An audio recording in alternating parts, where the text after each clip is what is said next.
Kullastandard, Mait Krauni podcast.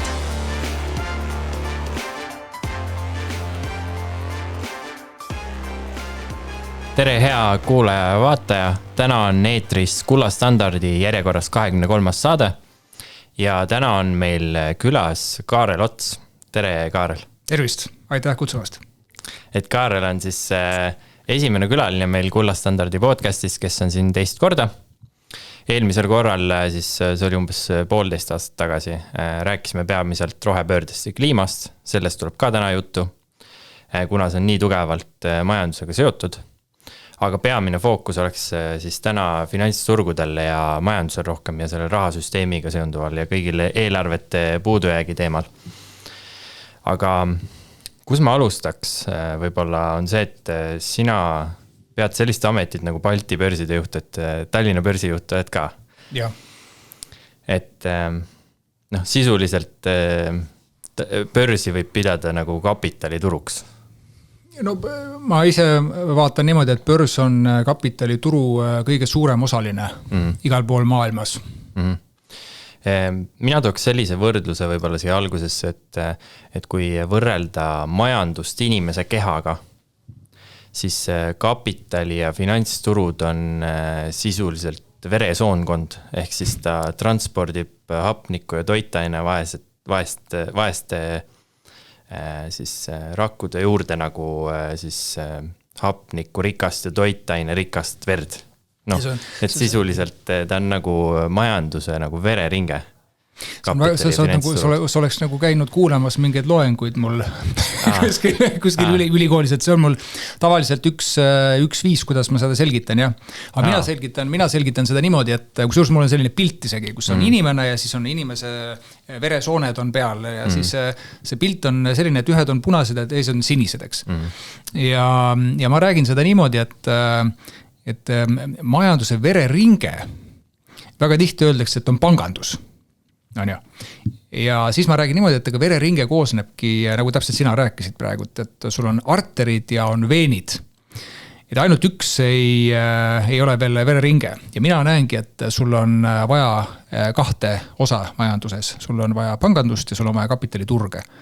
Sellepärast, et kui üks on nõrk, siis kas ei liigu hapnik seal hästi või on mingisugused muud igasugu ummistused tekivad ehk et sellises terves või siis, ütleme jah, terves majanduses sul peab olema nii terve pangandus kui kapitaliturud. Ma isegi ei mäleta, kus ma selle paralleeli võtsin, et tõenäoliselt ei olnud mingist sinu esitlusest. Võib-olla see on hästi elementaarne tegelikult. Hästi tuttav oli seda kuulata küll. Aga mis see kapitali ja finantsturgude point on või milleks neid üldse vaja on? Ja kas nad on lahutamatu osa nagu vabaturumajandusest? Väga hea küsimus. Me võime muidugi minna niimoodi ka siis ajast tagasi, et kas on vaja üldse sul vabaturgu.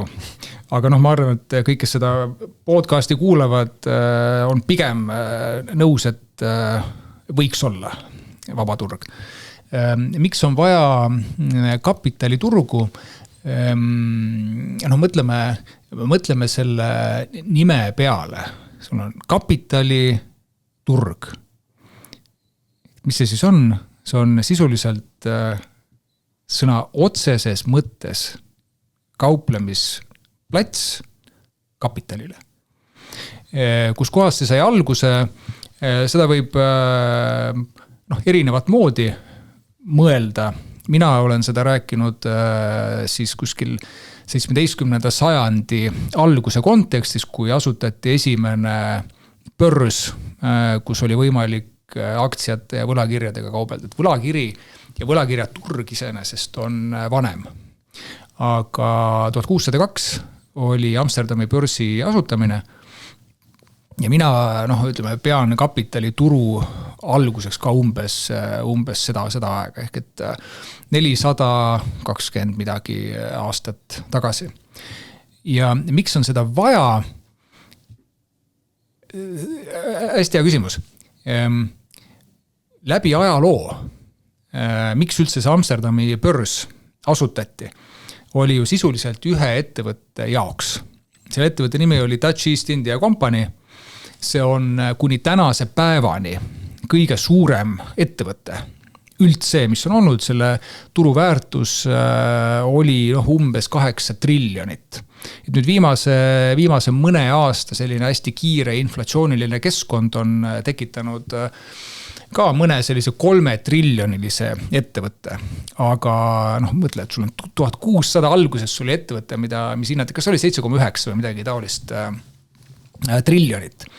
Ja see ettevõte, ma arvan, paljud tegelikult on seda kuulnud, seda lugu, aga kes ei ole, et ma soovitan tõesti lugeda selle kohta, et see on hästi oluline, ma arvan, üldse finantsturgude vaatest, et mismoodi siis, see oli kaubandusettevõte, mille eesmärk, ütleme siis Hollandi valitsejate eesmärk oli teha Amsterdamist maailma kaubanduskeskus.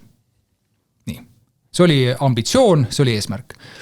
Ja siis oli üks ettevõte, mille nimi oli Dutch East India Company, kes siis tõi erinevaid hinnalisi produkte Amsterdami.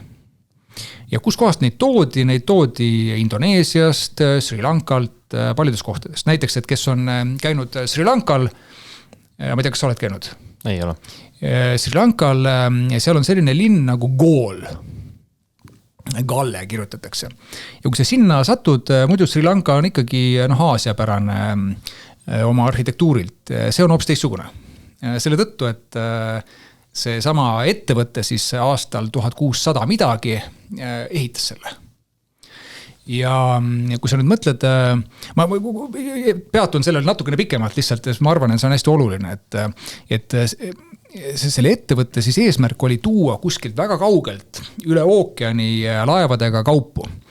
Ja mis siis oli see põhiline risk sellega seoses?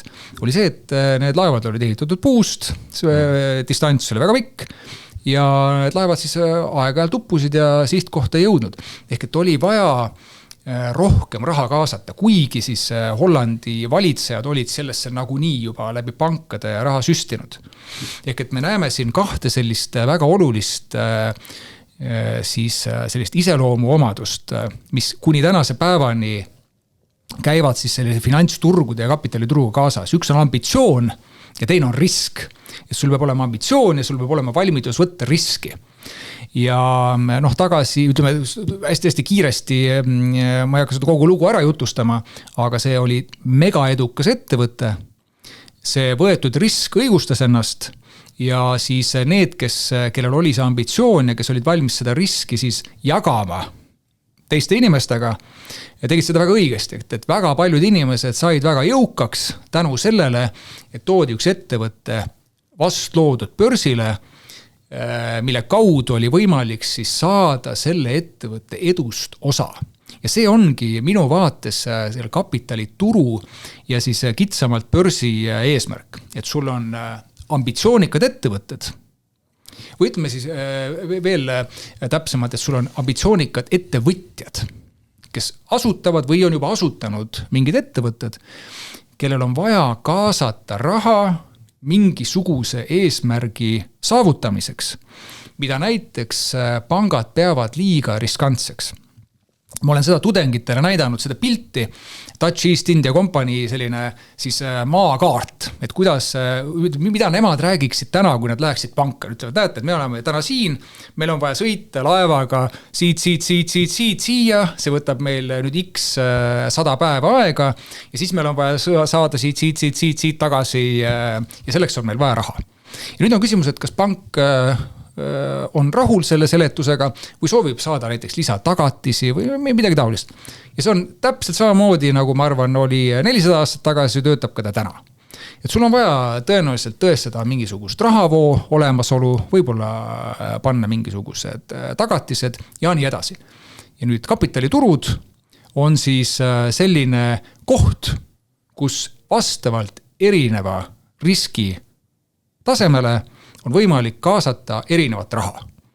Ja selleks on siis olemas erinevad kas riskifondid, erakapitalifondid ja börs.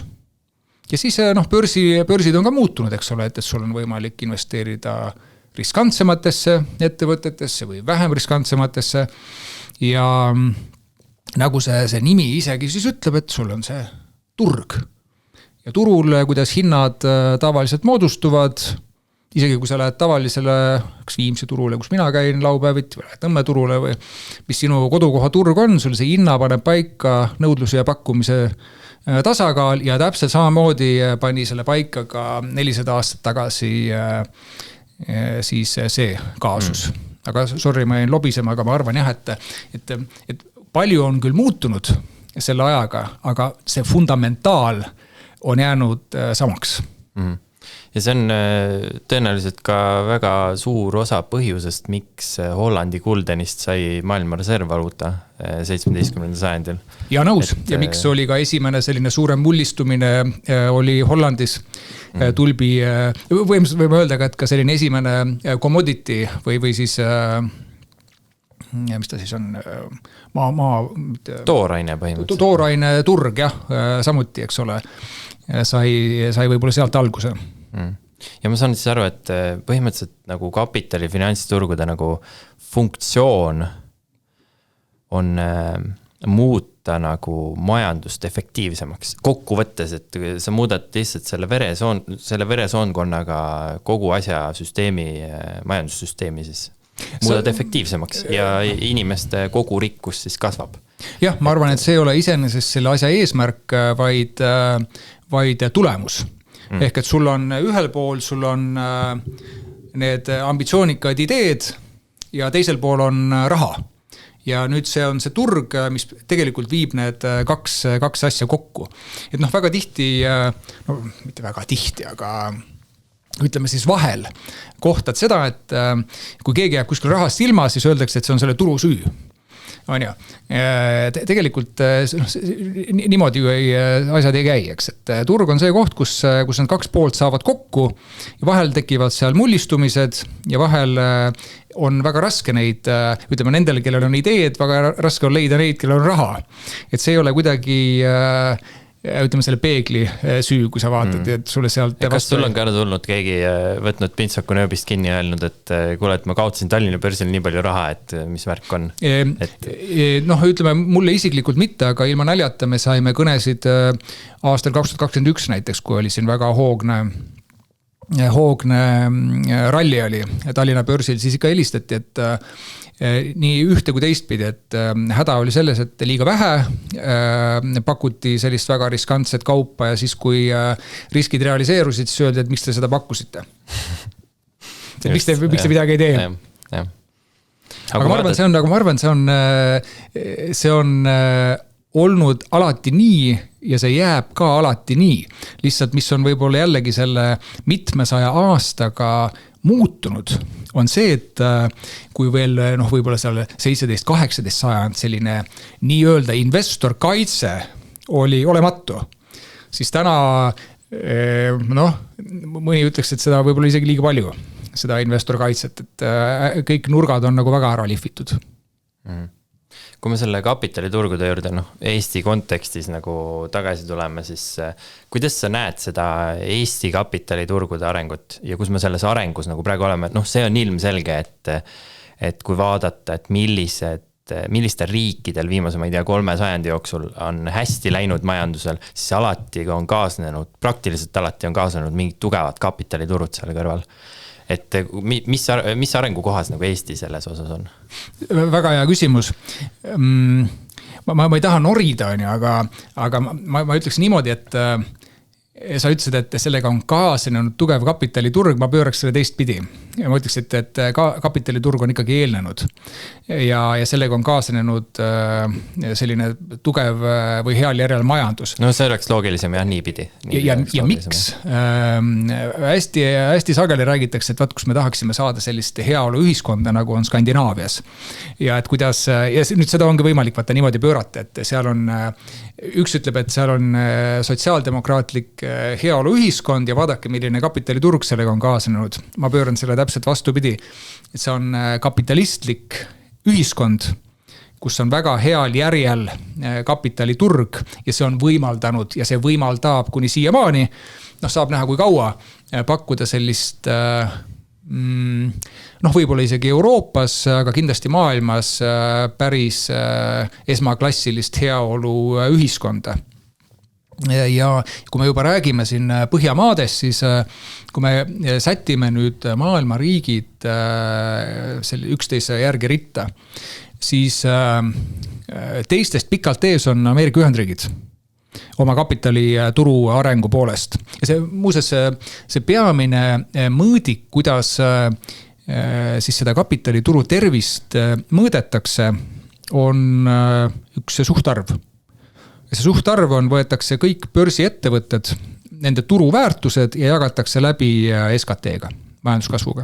Ja siis saadakse mingisugune protsent.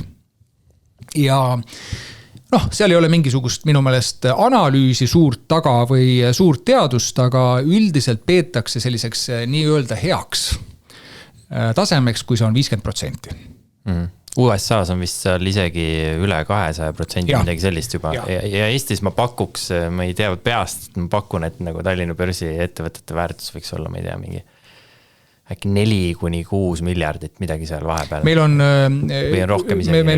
üle 5 hea pakkumine. See on muidugi avalik info. Kõigil on võimalik see meil kodulehelt järgi vaadata. Meil on 5 ja 6 vahel see, ta käib üles alla. Aga nüüd jaga see läbi siis meie SKT-ga või majanduskasvuga ja siis sa saad selline 11-12 oleneb kuidas vaadata. Ja noh, kui ma ütlesin, et selliseks rahuldavaks peetakse 50%, siis me järeldame sellest, et me oleme umbes 4 korda maas sellisest keskmisest tasemest. Ja see keskmine muuses on ka, ütleme selline Euroopa keskmine ongi umbes 50%.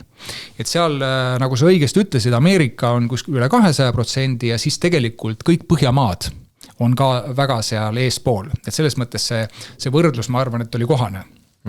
Lihtsalt, mis eristab nüüd neid piirkondi on see, et Ameerika puhul ilmselt me ei saa rääkida sellisest suurest sotsialismist või sellisest heaolu ühiskonna poolt, et seal on see natukene teistmoodi, et me näemegi, et see kapitaliturg võib siis väljenduda väga erinevas sellises majanduskeskkonnas.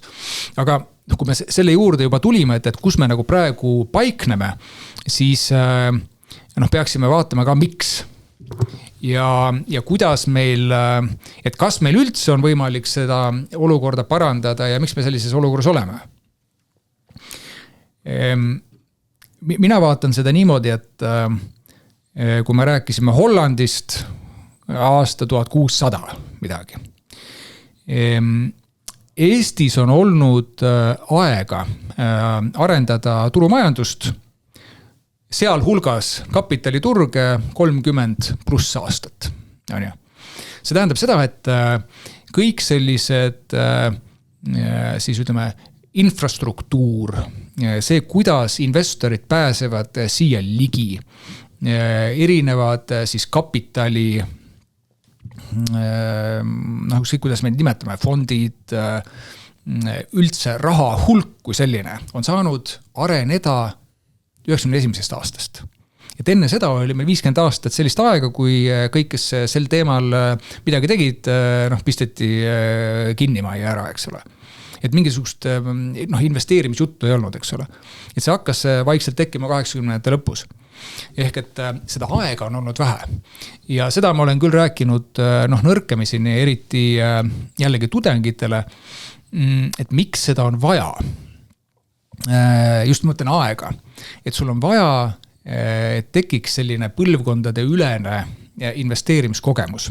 Ja meil seda ei ole. Meil see vaikselt hakkab tekkima, aga näiteks jällegi, võtame selle Rootsi näite, eks ole, seal on ikkagi sellist vanaisalt siis lapselapsele pärandatud aktsia juttu. Ja siis sa saad seda nagu pikas perspektiivis vaadata, et kuidas siis esiteks on tööle asunud liitintress, kuidas on siis ajas muutunud mingisuguste sektorite riskiaste, eks ole, kui palju nad maksavad dividende ja nii edasi, ja nii edasi, ja nii edasi. Et nii kaua, kui ta on õpikutarkus või teoreetiline, siis seal on, kas meil meeldib see või mitte, seal on natukene sellist nagu spekulatiivset maiku või et me täpselt ei tea, mis me teeme. et selles suhtes see on jah üks asi, mida ei ole võimalik mingisuguse kavaluse või efektiivsuse või no ma ei tea, mis asjaga kiirendada. Et see on üks asi, mis nõuab aega. Aga ma olen täiesti veendunud, et me mingil ajahetkel kas me nüüd jõuame sellele täpselt 50% peale, aga me vähemalt liigume sellele lähemale. See, kuidas mina olen sellest mõelnud, on see, et ühelt poolt ei saa seda nagu nii-öelda sellel Balti börsil ette heita, et siia ei tule nagu selliseid suuremaid ettevõtteid, kes on nagu algfaasis edukad on nagu Wise ja Bolt näiteks, et see nagu tõstaks märkimisväärselt kogu selle börsi nagu atraktiivsust ja üldiselt seda arengut nagu kiirendaks, kui need ettevõtted päriselt, ma ei tea, noteeriks ennast Tallinna börsil, mitte Londonis või kuskil mujal. Et kas mingil hetkel võiks oodata, et sellised ettevõtted hakkavad ka Tallinna börsile tulema või lihtsalt see riik on nii väike, see likviidsus ja kõik see on nii väike, et need ettevõtted nagu, nad ei saagi nagu tulla? See on väga huvitav asi, mis sa tõstatasid praegu. Mõtleme, et millal meil, kui ma ütlesin, et meil on olnud 30+ aastat aega ehitada siin kapitaliturgu ja turumajandus, siis see sama kehtib ju ka ettevõtete osas. Et kui me vaatame Tallinna börsil noteeritud ettevõtteid, siis kõige suurem neist on LHV, üle miljardi. Ja see viimati lisandunud Infortar kõigub ka nüüd selline miljardi ühel pool ja miljardi teisel pool. Ja Enefit Green on käinud ära seal miljardi juures, aga saad aru, et need suurimad ettevõtted on kuskil miljard, natuke peale. Balti kõige suurem ettevõte on Ignitis, Leedus on kuskil 1,5 miljardit. Ja nüüd need suuremad ettevõtted, keda sa nimetasid, ka Wise ja Bolt näiteks, on ju uue aja ettevõtted, kes on saanud siis tuuletiibadesse selle raha eksperimendi käigus. Ehk et nad on globaalsed, sellele börsile minekule või börsile tulekule, ükskõik mis pidime vaatama, on eelnenud mitme raundi raha kaasamine, mis oli umbes 10 aastat väga lihtne, mis on muutunud oluliselt nüüd, ütleme, alates 2022, kui rahale tuli jälle hind ja nende turuväärtused on kordades suuremad, kui need minu nimetatud hetke siis Tallinna ja Balti börside ettevõtete omad. Wise äkki käis isegi seal mingi 10 miljardi juures, et see oleks nagu 2-kordne Tallinna börsi väärtus põhimõtteliselt. Ja Bolt täna, ma ei oska öelda, et nad ju valmistavad börsile minekut ette. Minu meelest viimati paberi peal nad olid kas 8 või midagi taolist. Aga see ei olegi tähtis. Ma arvan, et Bolt võiks ennast noteerida ka Tallinnas. See läheb üks börsi müügi jutuks juba natukene, aga sellel on, ma olen ainus, kes seda arvab, et sellest oleks tegelikult võita sellepärast, et meil on päris aktiivne selline jaeinvestorite kogukond tekkinud. Ja kogukonna all ma ei pea silmas seda, kes, ütleme, mingisugust interneti kogukonda, aga meil on väga palju ja nad on väga aktiivsed võrreldes väga paljude teiste riikidega.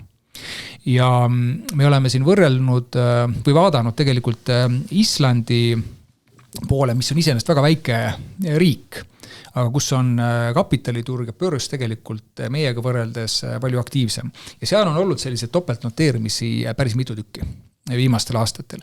Ja mis me oleme sealt õppinud on see, et kui sa noteerid ennast, seal on tavaliselt see Ameerika ja Islandi topeltnoteerimised, siis sa saad täiendavat likviidsust ühest kohast ja seal väiksemas kohas siis sulle lisandub hoopis täiendav või teistsugune raha. Ja kui me vaatame nüüd Euroopa peale, siis on eriti viimastel aastatel ma olen mõelnud ja imestanud, et kui veider tegelikult meil on see turg. Meil on ta hästi fragmenteeritud. ma mõtlen börse ja kapitaliturgu tegelikult laiemalt Euroopas.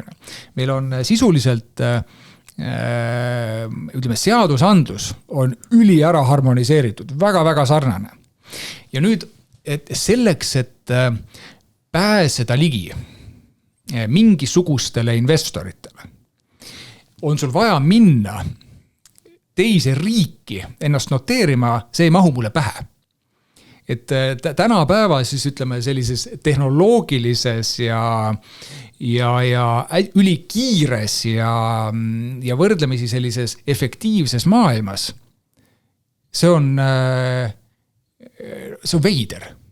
Kui me räägime nagu Euroopa kontekstis, kui me räägime nagu USA versus Euroopa, sellest ma saan veel aru. Aga et öelda, et meil on ütleme, siin kuidagi ebalikviidne, nüüd sellepärast ma pean minema kuskile Londonisse või Amsterdami või Frankfurti. Ma väga tahaks loota ja me ise teeme selle kallal ka kõvasti tööd, et selline ülepiiriline väärtpaberite liikumine muutuks palju hõlpsamaks. Ja kui sa mõtled, et miks see niimoodi on, et sul on näiteks Londonis või minu pärast kas või Stockholmis, et sul on teistsugused investorid. Mis seal on siis teistsugust, et see järelikult meie piirkond siin ei ole piisavalt atraktiivne. Ja seda nüüd börs üksinda ei saa kuidagi muuta, eks, et seal on parema sõna puudumisel geopoliitilised probleemid ja geograafilised probleemid ja mis iganes, eks ole.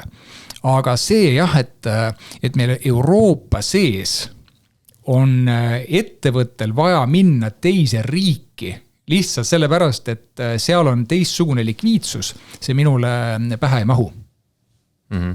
Ja ma tõesti usun, et see siin mingi arvu aastate pärast muutub. Mm. Mis see nagu lahendus oleks või nagu, ma saan aru, et peamine probleem nagu USA ja Euroopa vahel on see, et sul on põhimõtteliselt erinev valuuta on käibel, Ühendkuningriigis on ka erinev valuuta, tegelikult Rootsis on ka erinev valuuta, et sealt tulevad need valuuta liikumised ka, et kuidas sa nagu, mis valuutas sa mõõdad aktsiahinna liikumist? Jah, aga ma arvan, et see valuuta teema ei puutu antud juhul asjasse, et ma arvan, seal on lihtsalt on mingid riigid, kes on teinud aastakümneid või aastasadu tööd selle nimel, et see piirkond oleks atraktiivne. Toome sellise võrdluse. Me oleme seda arutanud ka varem, et kui võtame näiteks Eesti mingisuguse ettevõtte, nimesid nimetamata sellise keskmise börsi ettevõtte, et mis muutuks, kui me viiksime ta Stockholmi börsile. Stockholmi peetakse selliseks väga sügavaks kapitalituruks, sügav all ma pean silmas seda, et seal on väga mitmekesine investorite siis ring, et seal on nii jaeinvestoreid, seal umbes 3% inimestest omab väärtpaberikontot, kus on aktsiad peal, et see peetakse väga-väga heaks. Tuuakse eeskujuks kogu Euroopas. Siis seal on riskifonde, riskikapitalifonde, siis seal on aktiivsed pensionifondid, ehk et sul on väga mitmekesist raha pakkumist erinevale nõudlusele. Nii, siis Londonis öeldakse, et seal on vähe teistsugused, et seal on see kaalu, ütleme, kauss on natukene sinna poole kaldu. Siis öeldakse, Amsterdam on jälle 3. moodi, siis öeldakse, Frankfurt on 4. moodi. Et minu arvates see ei ole jätkusuutlik selles kontekstis, et me nagu natukene tirime seda tekki Euroopa siseselt üksteiselt ära. Ja mida me oleme siis näinud, et vähemalt alates viimasest finantskriisist on siis lõhe Ameerika ja Euroopa siis majanduskasvude ja konkurentsivõime vahel kärisenud nagu silm nähtavalt.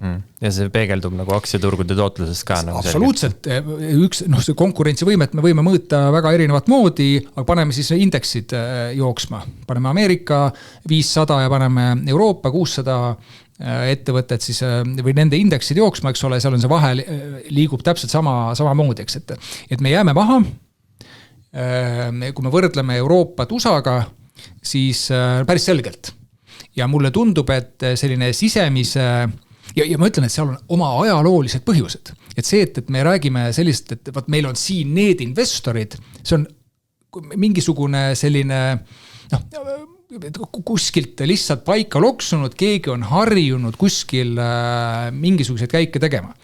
Aga me nägime hästi, kuidas näiteks Iirimaa otsustas lihtsalt üks päev ära, et meie tahame, et siin noteeritakse võlakirju.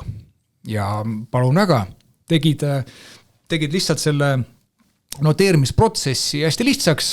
Ja täna, kui sul on riigid, kaasa arvatud Eesti Vabariik, tahab kaasata võlakirjadega raha, üks eelistus, kui mitte ainus, on Dublin.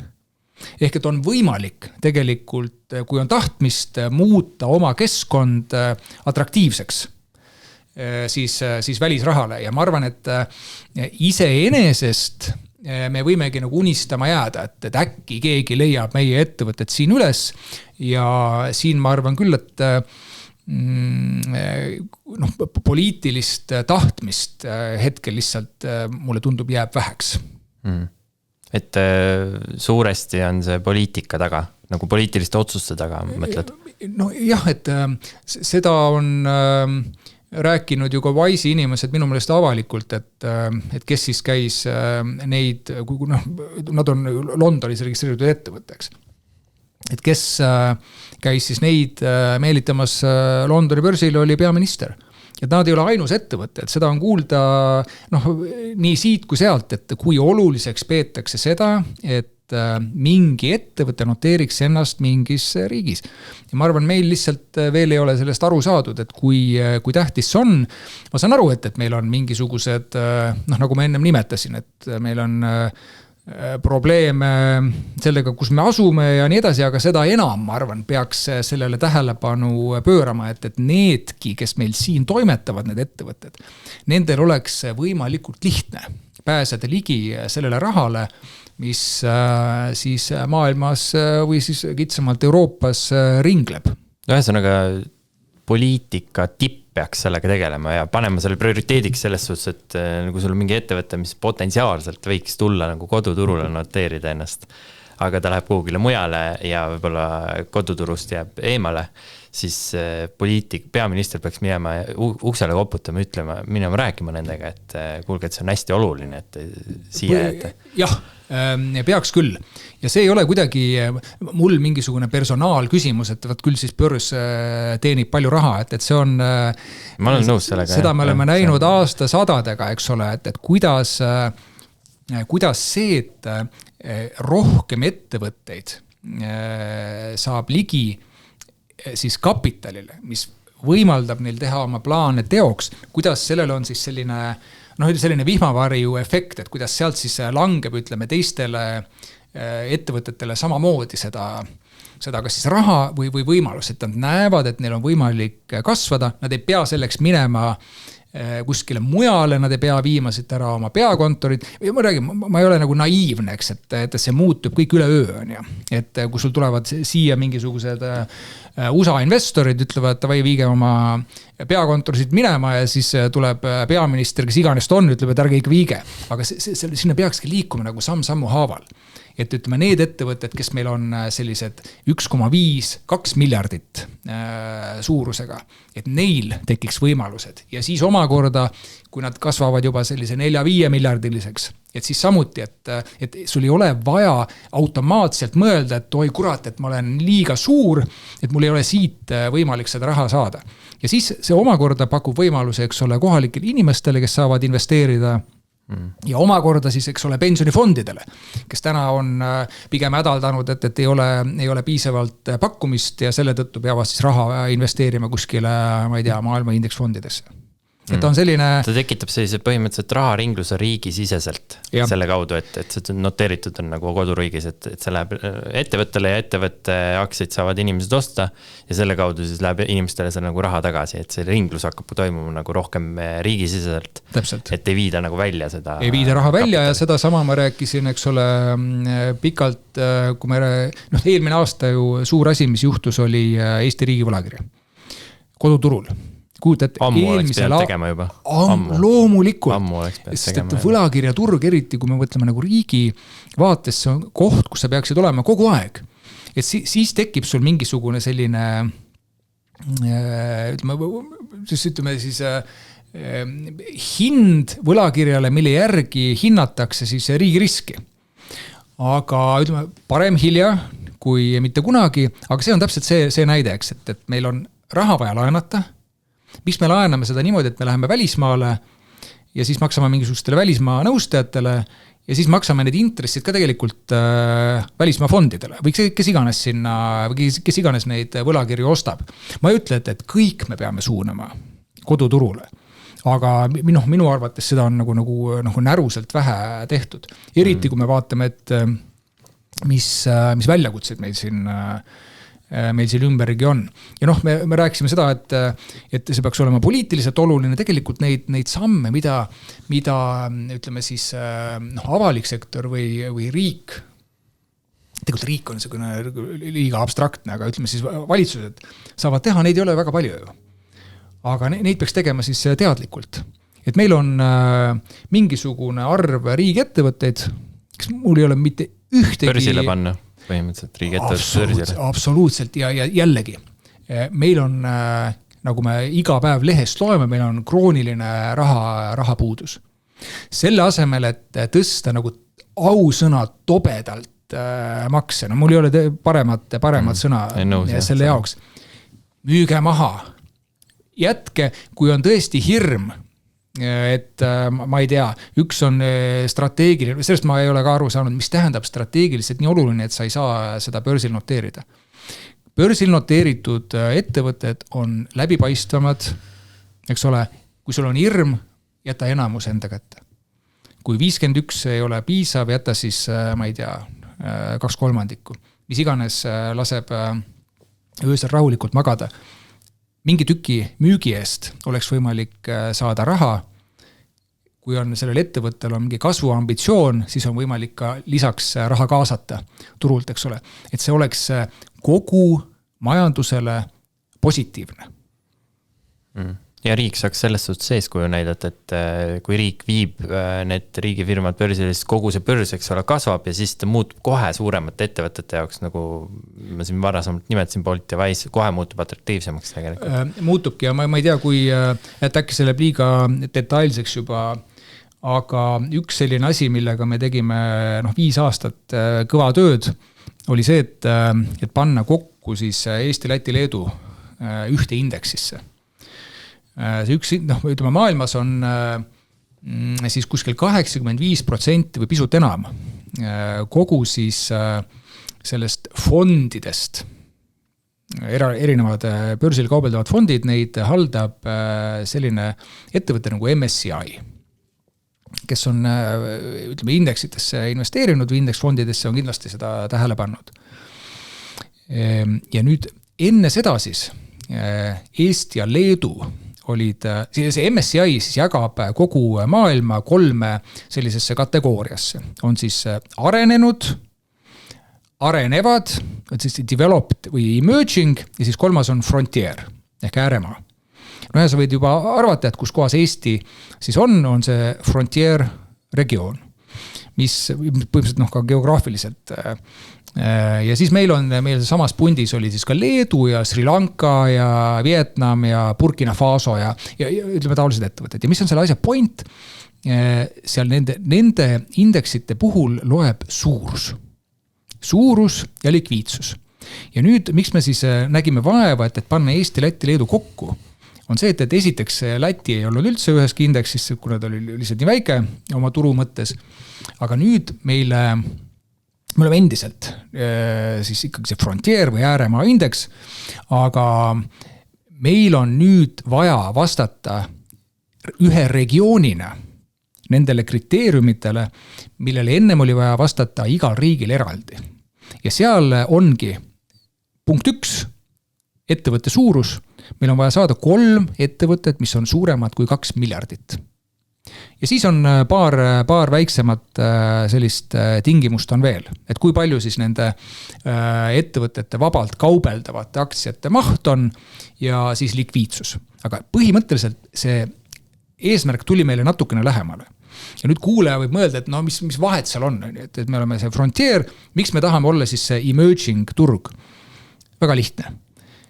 Selle frontier turu ja emerging turu investorite siis, või ütleme siis investeerimisfondide varade maht erineb üle 200 korra.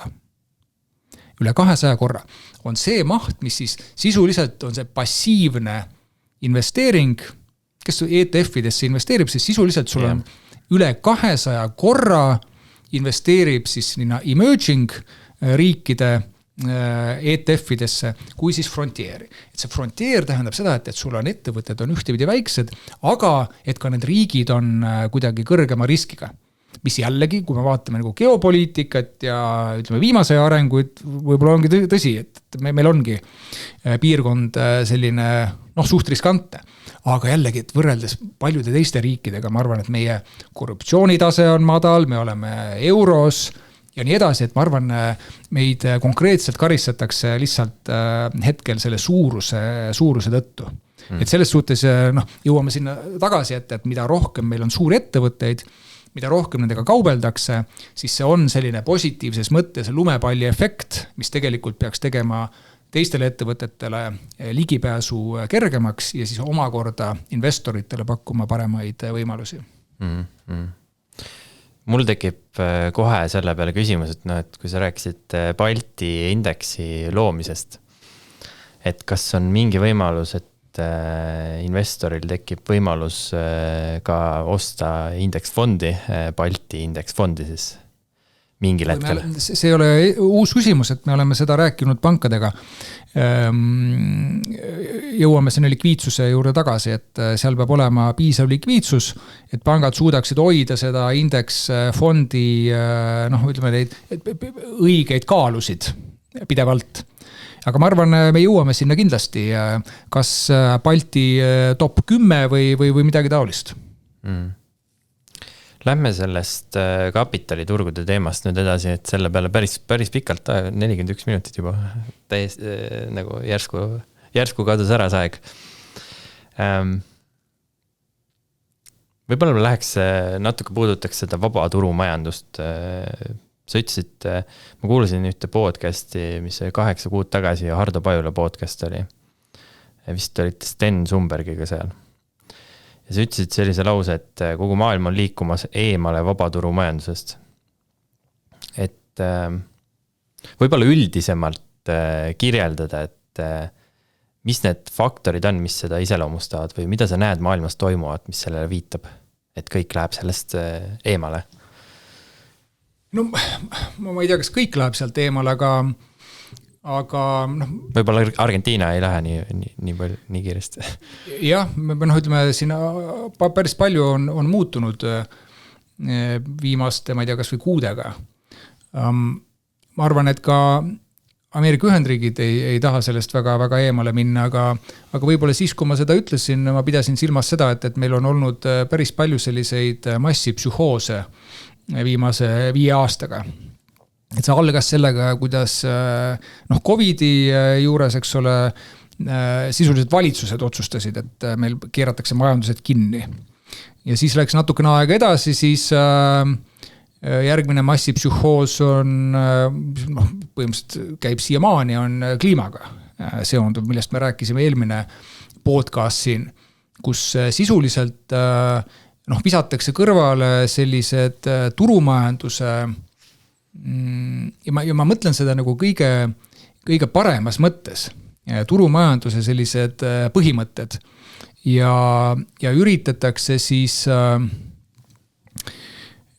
juhtida majandust ja elu laiemalt mingisuguse ideoloogia järgi. Kui COVID-i puhul oli see, et võib-olla mingist ideoloogiast ei olnud juttu, et võeti aluseks mingisugune mudel, siis valiti välja mingisugused sobivad inimesed, kes kandsid edasi siis kokku lepitud mingit narratiivi. Ja mida siis hästi jõuliselt toetas tsensuur, mida toona siis hakati nimetama faktikontrolliks. Ja kuidas, ja mida, ma ei tea, kas kõik... Baasemotsioon, mis seda juhtis, oli hirm põhimõtteliselt. See lõi nagu sellise, need narratiivid või tugevdas neid narratiive ja lõi sellise kaitse sinna ümber nagu. Ja, ja ma olengi mõelnud selle peale, et just kusjuures enne, kui ma siia tulin, mul jäi silma Einsteini üks tsitaat, et 3 suurt jõudu juhivad maailma, et see on rumalus, hirm ja ahnus. Ja täpselt niimoodi ongi, et kui COVIDiga oli see, et sul oli võib-olla tõesti mingitel inimestel oli surmahirm alguses ja siis seda kasutati ära. Et isegi siis, kui juba mõne kuu jooksul oli näha, et sellel ei ole mingisugust alust, siis see lumepall pandi veerema ja see pull kestis ju tegelikult mitu aastat. Ja siis sinna seal kõrval oli siis ahnuse komponent, eks ole, mida me nägime siis finantsturgudel toimumas on ju. Ja nüüd ma ei tea, kas need kuulajad ja vaatajad on kursis, aga soovitan vaadata, et 2024 detsembrikuus avaldati siis raport USA siis esindajate koja tellitud või põhimõtteliselt nende tellitud COVIDi siis osas, eks ole, et seal kõik need vandenõu teooriad, millest siis räägiti, kõik need on sisuliselt osutunud tõeks, eks ole, et see on laborist pärit, see on inimese tehtud, et sinna on pandud Ameerika maksumaksja raha hakkama selleks, et muuta üks viirus rohkem nakkavaks ja nii edasi, eks, et igasugused need piirangud, mis välja mõeldi, et nende puudus igasugune teaduslik alus, eks ole, ja paljuski meile võib meeldida või mitte Elon Musk, eks ole, aga tänu sellele, et ostis ära Twitteri, me saime tegelikult teada päris palju seda, et mismoodi kontrolliti siis sõnavabadust erinevates sotsiaalmeedia erinevatel platvormidel. Nüüd Mark Zuckerberg on samuti, eks ole, endas leidnud siis, ma ei tea, kas tänu või Donald Trumpi tulekule presidendiks või vaatamata sellele, aga on samuti öelnud, et see tsensuur on olnud vale, eks ole, ja ta kahetseb seda. Aga seda kõike võeti kuidagi enesest mõistetavat. Ja kui me võtame selle teise massipsühhoosi, eks ole, on kliimaga seotud, siis ma arvan, et seda surmahirmu tegelikult väga paljudel ei olnud. Ja ei ole. Ja ma arvan, et lihtsalt väga paljud need võtted on inimestele palju rohkem läbinähtavad. Ja seetõttu, ma ei tea, kas kuidagi peetakse seda nagu, või ütleme, kas süvenetakse sellesse rohkem, ma seda ei usu, eks. Aga vähemalt see käekiri on olnud peaaegu ära vahetamiseni sarnane, et sul on, räägitakse mingisugusest teadlaste konsensusest, eks ole, ja eeldatakse, et keegi ei viitsi või nagunii neid raporteid lugeda. Ja siis me vaatasime seda kolmandat massipsühhoosi kuni sisuliselt Donald Trumpi presidendiks valimiseni oli siis woke teema, et ma arvan, et kui oleks jällegi, meeldib või ei meeldi, aga ma arvan, et kui Trump ei oleks presidendiks valitud, siis me arutaksime siiamaani täiesti tõsiste nägudega mingites meediaväljaannetes, et kas mehed tohivad osa võtta naiste boksivõistlustest ja et kui mitu sugu ikkagi siis tegelikult on. Et see on tagantjärele võttes saavad aru inimesed, et see on naeruväärne, aga kujutad ette, et kuidas sellega tegelikult mindi kaasa ja kuidas siis väljaanded. Nagu mingi tõsine probleem, et millega tuleb tegeleda, milles tuleb nagu energiat suunata ja fookust suunata. Absoluutselt ja kui me mõtleme, et kui palju nagu põletavaid probleeme selle kõrval veel oli, et tundub naljakas mõelda, aga see tähendab, näitab lihtsalt seda, et kui lihtne tegelikult on tänapäeva meediaruumis inimeste arvamust suunata ja kontrollida. Sinu jutust mul jääb mulje, et pigem näed nagu neid arenguid, mis nagu Muski ja Trumpiga praegu kaasnenud on nagu, ütleme nii, et kahest võib-olla variandist parema variandina. Ma üldse ei võrdle neid niimoodi. Ma lihtsalt, praegu on ju, millal meile seda salvestame, täna on 11. märts. Trump on olnud president nüüd palju siis, alle 2 kuu. Et ma siiralt imestan, et kui palju on, kuidas peetakse nagu vajalikuks siis hambaid teritada tema peal, eks ole, et sul on maailma kõige võimsama riigi president, valitud demokraatlikul viisil ja selge enamusega. Vaatamata sellele, et kuni viimase hetkeni räägiti kogu aeg, et jällegi räägiti seda siis sellises korporatiivmeedias, et väga-väga tasavägine on see seis. Me nägime, et see tasavägisusest ei olnud siin... Pärast tuli välja ka nende uuringute kallutatus tegelikult, kui suures osas nad olid kallutatud. Ma ütlen, et mina... ma ei olnud selle peale isegi mõelnud 5 aastat tagasi, et sul on võimalik niimoodi inimeste siis, meelsust kontrollida. Nüüd ma ei imesta enam mitte millegi üle. Ja et jah, et kuidas, ma mõtlen, kui tavalised lihtsalt lehelugejad või mingid sotsiaalmeedia sirvijad oma arvamust avaldavad, siis see ongi vaba maa, andku minna, aga mis mind peab imestama on see, et on poliitikud, kes nagu üksteise võidu, umbes nagu siseriiklik catch käib, et kes suudab nagu parema maksaka panna Donald Trumpile, et minu meelest see on natukene selline piinlik käitumine ja minu meelest diplomaatiast kauged. Me toome siin üleskutsed, et vaba maailm peab nagu uue liidri valima, nagu andke minna siis. Andke minna, et kes seda siis, ja siis oleks jube solvunud, et näed, et öeldakse, et kaitske ennast ise. Läheme ajas tagasi, et kui Donald Trumpi oleks eelmine kord või eelmine periood siis, kui ta oli president, siis siiamaani ma arvan, et mingid riigid mõtleksid, et kas ikka on vaja 2% panna kaitsesse.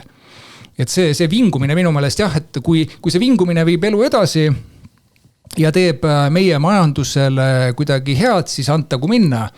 Aga ma ei ole nagu aru saanud sellest. Minu meelest meil on siin väljakutseid on endal piisavalt ja igasugused see, et kirud, et Trumpi tasub selle pärast kiruda, et muidu meil on kuidagi julgeoleku olukord kehv. No see on, ma ei tea. No ta ei ole nagu eesmärgi, ei pühitse nagu eesmärki selles suhtes, et mida see teeb, kui hakata neid maksa hoope laduma Trumpile, et ta ei too mingit kasu ju tegelikult. Ma ei toogi, ma saan aru, et meil on oma ajalugu ja me oleme olnud okupeeritud ja ma saan kõigest sellest aru, et kes on meie naaber ja nii edasi. Aga ma mäletan ka seda, kui meie tipp-poliitikud on rääkinud, et nemad hoiatasid Euroopa liidreid selle eest, kes on meie naaber. Nii, ja nüüd kui me vaatame tagasi, mida on tehtud ise, siis kas me oleme investeerinud sellesse, et meil oleks kaitsevõime paranenud. Kas me oleme investeerinud sellesse, et meil oleks energiajulgeolek tagatud? Minu meelest ei ole. Meil on mingid piinlikud vaidlused käivad selle üle, et kust leida 1,6 miljardit, mida on vaja, just üleöö tuli välja, et meil on seda hädasti vaja, et ennast kaitsta. Minu meelest need on need küsimused, millega me peame tegelema. Meil on riigi konkurentsivõime, meie ettevõtete konkurentsivõime on kehvem puhtalt selle tõttu, et meie energia hind on kallim. Nii. Mis on need sammud siis, mis on astutud selle olukorra lahendamiseks. Et 10 aastat, see on jällegi, ma ei taha nagu ajalukku kinni jääda, aga siis, kui oli nulli intresside aeg, mitte ühtegi sammu selle nimel ei tehtud. Meil siiamaani räägitakse, et meil on vaja ehitada valmis Rail Baltic, keegi isegi ei tea, kui mitu miljardit see maksma läheb. Need see nagu pärmi peal kasvab kogu aeg. Ja siis ei leita raha, et osta väidetavalt ülivajalikke ja või ütleme siis eluks ja julgeolekuks vajalikke mis iganes rakette või seadmeid. Mulle lihtsalt tundub, et meil on need prioriteedid väga paigast ära. Ma ei ole siiamaani, ma muidugi nüüd viimasel ajal ei ole seda küsimust enam küsinud, aga keegi võiks seda teha. Kui palju raha kulutati koroonakriisiga võideldes? Palju läks? Ei ole täpselt teada Euroopas ja ma ei räägi mingisugustest kaudsetest kuludest, mis kaasnesid sellega, et pandi ettevõtted kinni ja lastele lubatud koolis käia ja nii edasi. Ma räägin otseselt, kui palju, mitu miljardit raha kulus. Ja lihtsalt, mis mind nagu teeb väga ettevaatlikuks, kui mitte ärevaks, praegu on see, et täpselt samad inimesed räägivad täpselt sama juttu nüüd et nüüd Euroopa Komisjon võtab või vähemalt siis lõdvetab eelarvereegleid, et saaks jälle võtta laenu. Kui COVID ajal oli see, et meil on vaja seljatada viirus, mis me tagantjärele teame, et ei õnnestunud, et kui kõik mäletavad, et oli vaja kodus istuda, et kui esimene see lockdown oli töötanud, miks siis teine pidi töötama. Aga sunniti peale, eks ole. Midagi oli vaja teha nagu. Midagi oli vaja teha, siis see on nagu selline asi, et midagi on vaja teha, et see on midagi, teeme seda. Ja nüüd on sama. Ma ei vaidle vastu, et ongi vaja olla valmis selle, ütleme, vana ütlus on see, et kui tahad rahu valmistusajaks, eks. Keegi ei ole öelnud, et seda ei või teha siis, kui sul ei ole mingit ähvardavat ohtu. Seda valmistumist, ma mõtlen. Et nüüd see on hästi akuutseks muutunud väga kiiresti, jällegi sisuliselt peale ühte kohtumist, mis toimus seal Valges Majas, eks ole. Et nüüd just, kui see tuli sellise suure raputusena ja nüüd hakatakse siis raha laenama olukorras siis, kus konkurentsivõime on nõrk, need suured riigid Euroopas, Saksamaa, eks ole, konkreetselt ägab oma majandusega paljuski tänu nendele otsustele, mis on tehtud selle suure roheideoloogiaga seotud. Prantsusmaal on võlatasemed kõrged, defitsiit suur. Minu meelest alles eile või üleeile oli siis Saksamaa 10-aastase võlakirja hind konkreetselt põrkas üles, mis näitab seda, et mismoodi siis rahaturud võtavad vastu seda teadmist, et nüüd riigid hakkavad laenama. Et küsimus ei olegi selles, et mille jaoks, vaid põhimõtteliselt. Et see oli see Saksamaa 10-aastaste riigi võlakirjade hind langes, kõige suurem päevane langus alates Berliini müüri langemisest. Oli see 3% punkti vist kokku, 0,3% punkti kasvas tootlus, et seda ei ole üle 30 aastat ei ole nii suurt päevast liikumist Saksamaa võlakirja turul. Jah, 30 punkti. Et ta näitab ka tegelikult sellist suurt shifti sellises suhtumises, et muidu Saksamaa on olnud see nii-öelda strikt või nagu sellise karmide eelarvereeglite bastion. Ja nüüd tegelikult see suuna muutus oli hästi suur, mis Saksamaa tegi. Et Saksamaa on ju ainuke riik G7 riikide hulgas, kellel on seal 60% juures see SKP tase, et kõigil teistel on üle 100%. Tõsi, ja noh, ütleme see, et see ikkagi see, ütleme, see ettevalmistus selleks on käinud juba mitu aastat. Isegi enne COVIDit Saksamaa majandust peeti selliseks ütleme, heal järjel olevaks ja Saksamaa riigi võlga tihti öelda, et see ongi selline null riskiga. Asi hakkas minu meelest kiiva kiskuma siis, kui öeldi, et paneme kinni tuumajaamad ja anname järgi sellele roheideoloogiale. Ja nüüd me näeme, eks ole, et Saksamaa tööstused on hädas, nad ei ole konkurentsivõimelised. Samamoodi nagu Eesti ei ole pikas perspektiivis konkurentsivõimeline, kui meie energiahinnad on, eks ole, 2 korda kõrgemad, kui on näiteks üle lahe Soomes. Ja siin ei ole nagu vaja nagu otsida või analüüsida, et huvitav, kus kohast see tuleb puhtalt sellest, et Euroopa Komisjon, sama inimene, kes ütleb täna, et meil oleks vaja võtta 800 miljardit laenu, pidas meile kihutuskõne, ma mäletan, kas see oli 2018 või 2019, et Euroopa Komisjon või tähendab, Euroopa peab saama esimeseks kliimaneutraalseks maailma jaoks. See on ajuvaba. Ütleme, kogu see mõtteviis, et meil on vaja nagu dekarboniseerida kogu majandus, saab tähendada ainult seda, et me jääme maha nendest piirkondadest, kes sellise lollusega ei tegele. Lihtsalt jääb üle oodata, millal öeldakse, et ma arvan, et seda ei julge keegi öelda, sellepärast, et ütleme, on kaotatud väga palju aega ja raha juba nende aastatega, mil on üritatud siis järgida selle nagu selgelt üle jõu käiva ja ilma igasuguse majandusliku või üldse mingisuguse mõtteta eesmärgi poole liikumisest. Sellest on raske nagu psühholoogiliselt lahti lasta, kui sa saad aru. Sellest on, eriti kui sul on samad inimesed peavad seda tegema, et jah, ma eksisin. Aga teistpidi, aga ma arvan, see aeg tuleb. Et me täna juba näeme, eks ole, et me mäletate, millal ära lõppes COVID. Üks konkreetne päev oli selleks ju. Mis päev see oli? See oli 24. veebruar 2022, kui algas Ukraina sõda. Kuni selle ajani ikkagi meedias räägiti, et see on väga, väga õudne kõik ja suur meeleavaldus toimus, ma ei mäleta, mis kuus see oli, kas oktoober või november Vabaduse väljakul nende COVID-i piirangute vastu. Sõimati neid inimesi, et kuidas te saate koguneda, viirus möllab on ju.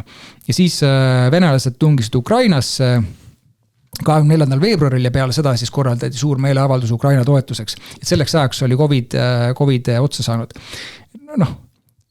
Vaat üks asjad saavad nagu päeva pealt juhtuda ja mulle tundub, et selle kliimaga ei juhtu see asi, või ütleme mitte kliimaga, aga selle kliimavõitlusega. Ja võitlus ma panen jutumärkidesse, see ei juhtu samamoodi ühel päeval või üle öö, aga ma arvan, et lihtsalt kui sul piisavalt paljud valijad hakkavad hääletama jalgadega, siis lihtsalt ei jää muud üle valitsustel, et tunnistada, et tehtud otsused ei ole pikaajaliselt jätkusuutlikud, nad peavad nendest taganema, vastasel juhul neid ei valita tagasi. Ja igasugused jutud, et muidu saab maailm otsa või ma ei tea mis, see on läheb selline fantastika valdkonda juba. Kas investorid on ka mõnes mõttes nagu see meeleolu või sentiment on muutunud selles osas? Kas investorid ka jalgadega hääletavad sisuliselt nagu oma kapitaliga selle vastu? Kunagi see võis olla 2018, ütles Larry Fink, BlackRocki juht, et 5 aasta pärast hindavad enamus investoreid ettevõtete väärtust ESG põhjal. Niimoodi ei ole läinud. See 5 aastat sai täis 2 aastat tagasi. Vahepeal juhtus see, et Larry Fink ise tunnistas, et ta ei kasuta enam seda ESG mõõdikut.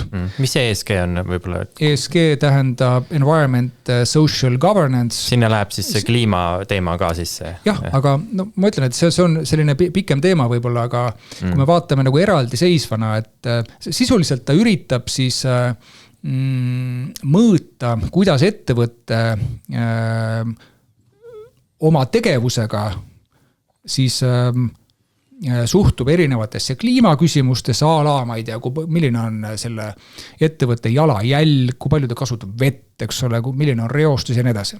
See on see Siis social on see, et kuidas on, ma ei tea, näiteks tasustamine ettevõttes, kes on ettevõtte nõukogudes, see on pigem see governance'i pool. Et kuidas ettevõtted juhitakse. Social on rohkem see, et ütleme siis kuidas... Mingid pehmed väärtused. Ta ei ole ainult pehmed väärtused, see on näiteks samuti, et kuidas erinevad, ütleme see piirkond, kus see ettevõte toimetab, et kuidas ta selle kas kogukondadega suhtub ja nii edasi. Aga need on kõik, need ongi pehmed väärtused. Ja need on tegelikult kõiki võimalik mõõta. Minu jaoks see asi hakkas kiiva kiskuma siis, kui siis erinevad reitingu agentuurid hakkasid neid ESG aruandeid erinevat moodi hindama.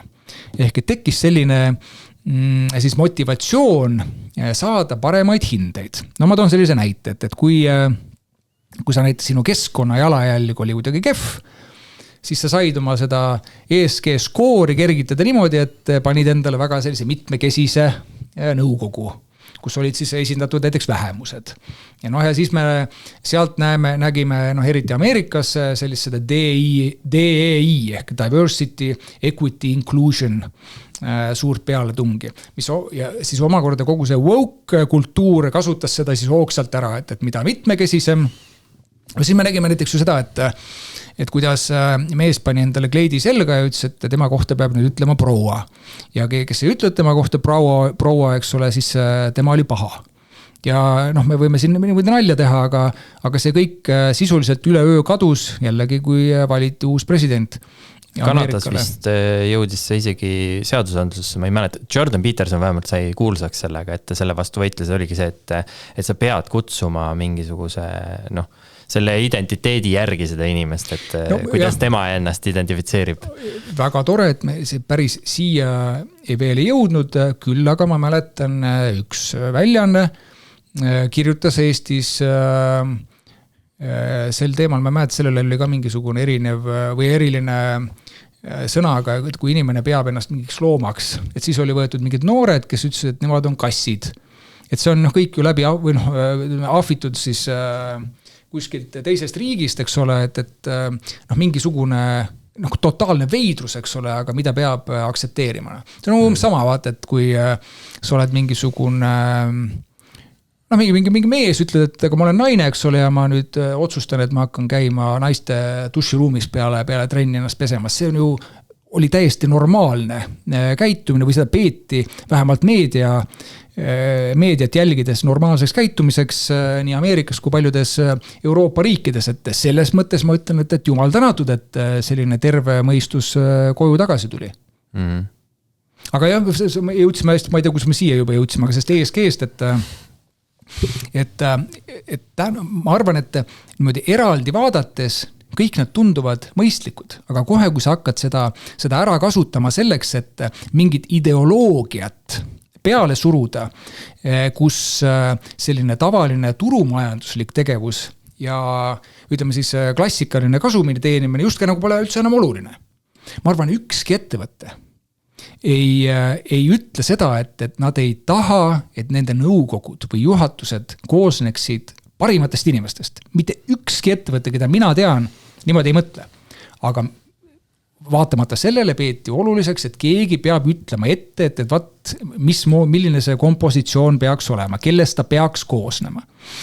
Kuni selleni välja, et ma ei tea, mis selle positsiooni nimi oli Ameerikas, kelle nüüd võttis üle siis see Robert Kennedy, RFK, eks, et tema eellane oli ju mees, naise riietega, ma mäletan, mis ta nimi oli, ülekaaluline, kes oli siis nagu tervise valdkonna eest vastutav. Seal oli minust armees, oli ka samuti inimesi.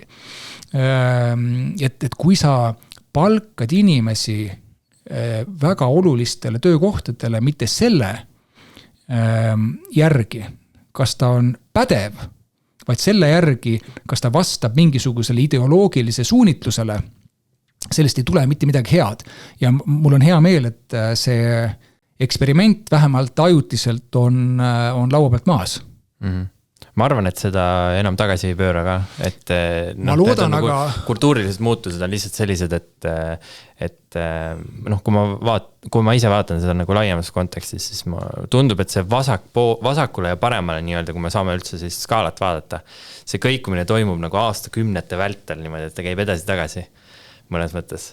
Et mulle tundub, et me oleme nagu selle tippu ära teinud seal nii-öelda selles kultuurilises vasakpoolsuses. Et muidugi, kui nüüd peaks niimoodi juhtuma, et meil tulevad nagu, kui me liigume totalitarismi poole, siis võib ta intensiivistuda.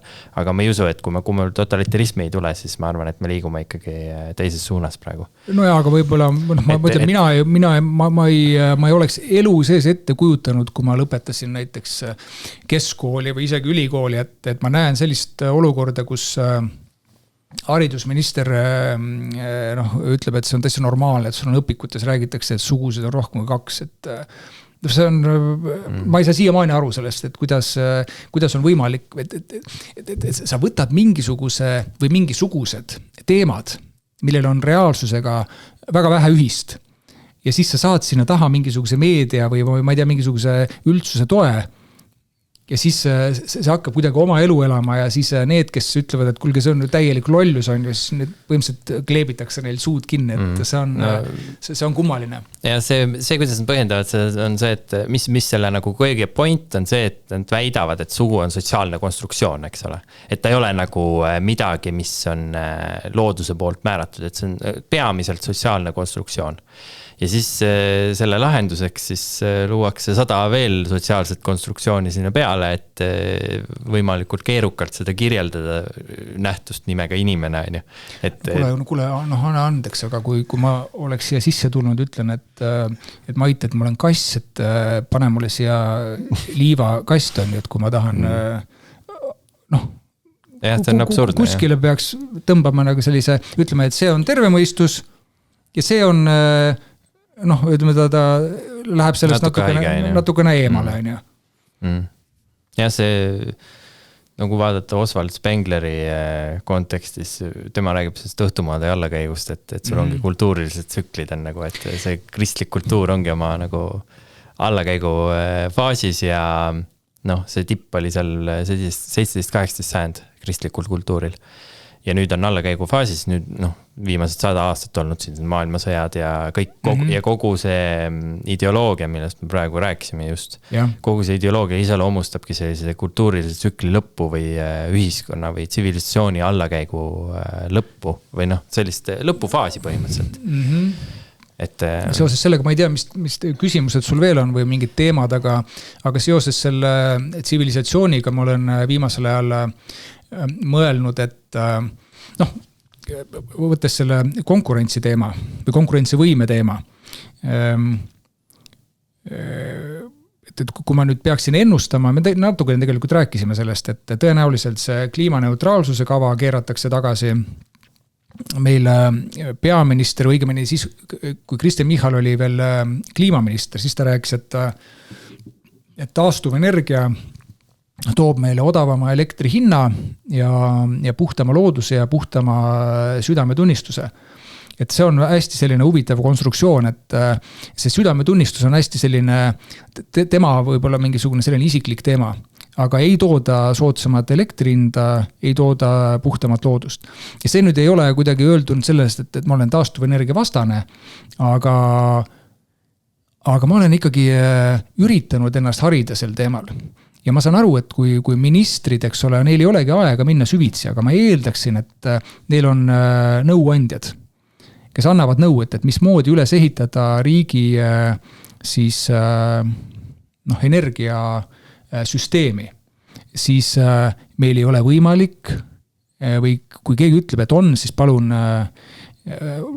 vaidleme siis sel teemal, aga seda vaidlust isegi ei ole väga, väga meedias, et ei ole võimalik ehitada üles ainult taastuvenergial põhinevat energia siis süsteemi riigis, kus puudub loomulik taastuvenergia. Loomuliku taastuvenergia all ma pean silmas näiteks mingid mäestiku jõed, mis on Põhjamaades. Loomuliku all ma pean silmas tegelikult ka minu pärast päikeseenergiat ja tuuleenergiat, kui sul on selleks väga head võimalused. Meil ei ole isegi neid võimalusi. Me vaatame kas või Hiina peale täna.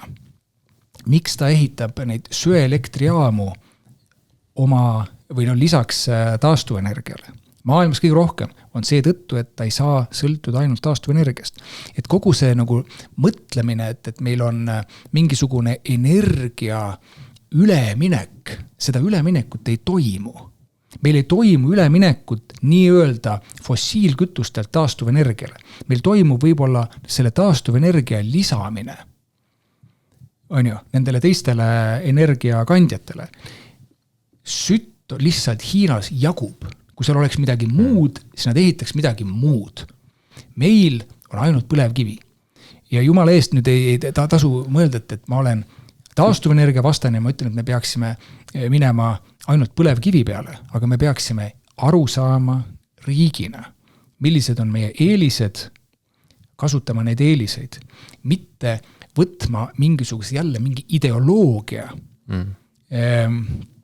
üks ennustus oli mul, et see Euroopa kliimaneutraalsuse kava aastaks 2050 keeratakse tagasi. Teine ennustus on see, et Eesti ei lähe aastal 2030 üle ainult taastuvenergiale. Ja kolmas ennustus on see, et meie Euroopas ei keela ära siis mitte elektriautodega või elektriautode müümist. Need on ideoloogiliselt laetud mitte mingisugust kliima kaitse ega majanduslikku mõtet omavad teemadeks. Aga me oleme kulutanud aastaid selle poole rühkimisel ja nüüd rääkida, et meil ei ole raha, meil on vaja võtta laenu. Ma otsisin välja, et see energy transition ehk et energia, siis, mis ta on üleminek, oleks otsene. Sinna on maetud raha viimase 10 aastaga umbes 14 triljonit. 14 triljonit. Saavutatud sellega on mida? Vaat seda võiks kõik nüüd küsida enda, et eriti, kes siis teiste inimeste raha paigutab. Mitte midagi ei ole saavutatud. Sütt kasutatakse täna rohkem kui kunagi varem.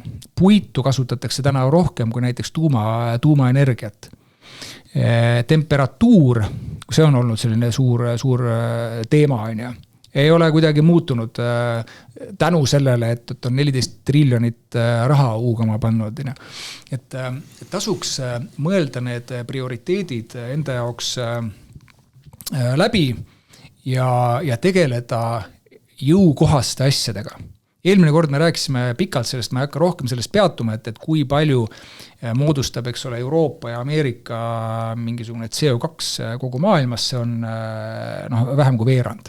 Me ei muuda siin oma tegevusega kliimat, mida me saame teha, igaüks kusjuures oma tegevusega on säästa looduskeskkonda. See on see, millega peaks tegelema. Igasugused lollused tuleks ära lõpetada päeva pealt, isegi kui see tähendab oma vigade tunnistamist. Ja siiamaani ei ole suudetud tunnistada praktiliselt mitte midagi, et mina eeldaks tegelikult seda.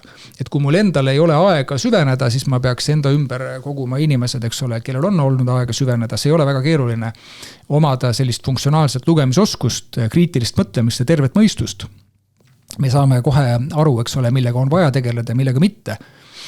Ja siis sa rääkisid sellest tsivilisatsiooni allakäigust. Ma arvan, et mis haakub tegelikult selle kliima ja konkurentsivõime teemaga on see, millised on meie rahvastikutrendid. Ja see on üks selline viimane valdkond, mis ma olen siis lugenud või mille kohta ma olen lugenud ja alates COVIDist, kui me võtame kõigepealt Eesti, on meil sündinud umbes 4000-5000 last vähem kui varem. Sellele tuuakse erinevaid põhjuseid ja siis, kui keegi siis võtab selle üles, tihti on see Isamaaga seotud, eks ole, siis see ei ole sellepärast sobiv, et see on Parvel Pruunsilla teema, eks ole, ja siis tavaliselt kohe tuleb mingisugune 1 või 2 naist, kes ütleb, et meid ei saa sünnitama. Aga nagu mõtleme nad pisut laiemalt, et mis on 4000-5000 sündi vähem, kui on surmasid. Et mis see tähendab, kui me mõtleme sellise 10 või 20 aastase siis tuleviku aasta peale. Ja see on täielikult katastroof, et meil on sisuliselt rahvaarv püsib ainult sisserände toel. Ja siis, kui vaadata nagu maailmas laiemalt, siis ÜRO, meile võib meeldida see organisatsioon või mitte, aga nemad on teinud erinevaid mudeleid. Kliimamudelid, neil on täiesti puusse läinud, eks ole, kõik, aga see ei takista, eks ole, paljudel poliitikutel neid järgimast. Üks mudel on muuses rahvastiku prognoos. Ja seda nad on nüüd korrigeerinud muuses. Soovitan kõigil vaadata, see on Our World in Data. Milline on rahvastiku prognoos aastaks 2100? 2100 peaks ta hakkama langema. Tegelikult hakkab ta langema palju varem juba. Aga mis on selle asja point? 2100 on, ütleme, meie seda ei näe, aga see ei ole üldse väga, väga kaugel tulevikus, eks ole. Juba praegu kõige kiiremini vananev on Lõuna-Korea. Lõuna-Koreas, jällegi, et kui ma nüüd eksin mõne numbriga, palun väga vabandust, aga vaadake siis ise järgi. suurusjärgud ma usun, et on õiged. Lõuna-Koreas peaks olema umbes 24 aasta pärast sünde 1/8 sellest, mis on täna. Ja üks tööealine inimene 8 vanuri kohta. Mis aja pärast? 24 aasta pärast. 24 aasta pärast, jah. Üks tööealine 8 vanuri kohta. Mina olen selliseid andmeid näinud, et aastaks selle sajandi lõpuks siis rahvaarv väheneb poole võrra Lõuna-Koreas ja siis seal oli vist 0,6 last või 0,5 isegi sünnib ühe naise kohta. Et rahvastik säiliks on vaja 2,1, eks ole. Me võime öelda, et sul on mingid inimesed, eks ole, kes räägivad, et ongi hea, et inimesi on vähem, et siis on jälle maakerale kuidagi parem ja nii edasi. Nüüd jällegi, see teema vajub muidu väga laiali, eks ole, aga kui me vaatame erinevaid prognoose, näiteks võtame plastitööstuse, seal prognoositakse 2 korda suuremat kasvu tulevikuks. Kuna kõik need asjad, mida me tarbime, kõik see, mis meie ümber siin on tehtud sisuliselt plastikust ja erinevatest metallidest. See paneb korraliku põntsu kogu meie keskkonnale, aga nüüd unistada, et ongi hea, et kui kuskil jääb inimesi vähemaks, see kuidagi seda probleemi ei kahanda, eks ole. Et meil on päris palju selliseid piirkondi, kus see probleem jõuab kätte palju varem kui aastal 2100, kui kogu maailma rahvaarv hakkab kahanema. Ehk et meil on mingites piirkondades hakkab katastroofilise kiirusega kukkuma ja ta saavutab sellise siis olukorra, kus sul riik ei suuda enam funktsioneerida. Et kõik, kes mõtlevad, et pole viga, tuleb AI, oleme efektiivsemad, küll me toodame kuidagi, robotid hakkavad tootma meile asju. Siis tasuks mõelda, et okei, aga kellele? Kes neid ostab siis? Kui sul sisuliselt on ainult vanurid, on riigis, eks ole, et sul sisuliselt riik sureb välja. On ju? Et ma arvan, see on see, mida peaks uurima ja millega peaks tegelema. Ja seal on põhjuseid on kindlasti veel. Miks hakkasid need rahvaarvud kukkuma eriti kiiresti alates 2020? Mis juhtus? Väga ei uurita seda. No, ma ei tea, mis juhtus. Midagi juhtus 2020. Midagi juhtus. Kas võib olla üks põhjus lisaks sellele ka see, et meid ümbritseb üha enam mingisuguseid kemikaale? Et meie selline hormonaalne tasakaal on läinud paigast ära. Väga palju erinevaid asju, et sellega oleks vaja tegeleda. Mina arvan. Et meie see suur probleem jõuab kätte, ma arvan, ma teen siis ulja ennustuse, et julgelt, ütleme kuskil 2050, ma arvan, on meil näha, et meil on mingid piirkonnad, kes on suutnud pöörata ümber oma selle demograafilise probleemi või ei ole suutnud ja mis siis juhtuma hakkab. Ja siis me näeme sellist, ma arvan, konkurentsi immigrantide pärast. Ja ma ei pea silmas sellist immigratsiooni, nagu me näeme praegu väga paljudes Euroopa riikides, kes isegi oma siseriiklikute probleemidega ei saa hakkama, aga üritavad lahendada siis mingid üle-euroopalisi ja maailma kliimaprobleeme, eks ole. Aga meil hakkab konkurents sellest, et kes siis tööd teeb. Ja see väidetavalt pidi olema Jaapanis täna teema juba, et sa kas paned oma ettevõtte kinni, mis ei ole juhuslikult Tokyos või Osakas või siis tood sisse välismaalased, kes töötavad sellepärast, et sul lihtsalt pole inimesi. Ja need trendid, ütleme see Jaapan ja Lõuna-Korea ja samuti ka Hiina tegelikult. Need on võib-olla sellised, mis on lihtsalt hästi nähtavad, aga kui sa paned selle sama ütleme see sündivuse ja iibe teema Euroopa kaardile, siis midagi fantastilist ei ole ka siin, eks ole. Et kõik need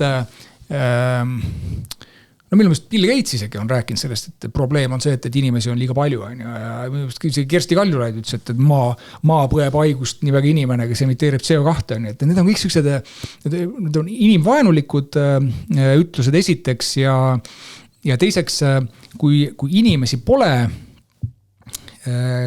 sisuliselt kärbuvad või kaovad rahvad ja ja isegi kui me usume, et meil on võimalik rahaga kuidagi muuta looduskeskkonda, siis ei ole raha ka enam. Sellepärast, et lihtsalt sulle kukuvad majandused kokku. Ehk ma arvan, et jah. See on nagu pretsedenditu mõnes mõttes, et no, kui me vaatame näiteks seda, ma ei tea, kas või seda näiteks, et kuidas me vaatame aktsiaturgude tootlust 150 aasta jooksul, me vaatame seda alati selles kontekstis, et rahvastik läheb kogu aeg üles. Ja me oleme kogu aeg harjunud sellega kõike vaatama, seda kasvu konteksti vaatama ja selle kõige fundament on see, et rahvastik on kasvanud. Ja nüüd, kui see kahanema hakkab, seda on mõnes mõttes pretsedenditu, sest seda meie ajal nagu siis võib-olla 3, 4, 500 aastat, eks ole, ei ole toimunud, et võib-olla ta varasemalt mingite tsivilisatsioonide puhul toimunud, aga meie ajal seda ei ole toimunud, et see on pretsedenditu tegelikult. Ma olen täiesti nõus, et on pretsedenditu ja ütleme, see rahvastiku arv hakkas väga kiiresti kasvama ju, ütleme, 1900, ütleme, teise maailmasõja järgselt, eks ole, ta hakkas minema väga kiiresti üles. Ja siis arvastatakse seda sama graafikut panna sinna juurde, et CO2 hakkas ka üles minema. Ma ei hakka sinna teemasse praegu minema, aga lugege seda IPCC või see mis ta on eesti keeles, valitsuste vaheline kliimapaneel või see, mis ÜRO juures on, et kas nemad kuskil jõuavad sellisele järeldusele, et CO2 suurendab maa temperatuuri, et nad ei jõua selleni. Et kui sa vaatad ikkagi ajas tagasi, siis on 2 sellist avastust, et maa temperatuur on läinud ennem üles ja siis on järginud sellele CO2, mitte vastupidi. Ja kui võtta selline pikk vaade, siis meie jällegi maa temperatuur on pigem madal täna, mitte kõrge. Et see, ütleme see paanika, mis on nagu siin aastatega selle ümber köötud, et äkki tegeleks sellega, mis on nagu päriselt oluline, üritaks seista selle eest, et inimkond ära ei kaoks või vähemalt siis Euroopa. Sellepärast, et jällegi, et võite nagu vastu vaielda või otsida mingisugust teist infot, aga mina olen jõudnud nagu sellisele teadmisele, et see aastaks 2100, kui ennustatakse, et kogu siis maa rahvaarv hakkab kahanema, selleks ajaks on 10-8 inimest on Aafrikas ja Aasias. Et mismoodi siis meie siin Eestis või Euroopas toimetame, sõltub sellest, eks ole, või mis otsuseid me täna teeme. Et see, kui me ennast haigeks maksustama mingisugust tobedat ideoloogiliste eesmärkide poole pürgides, see on kurb ja selle eest ei ütle nende otsuste tegijatele mitte keegi aitäh.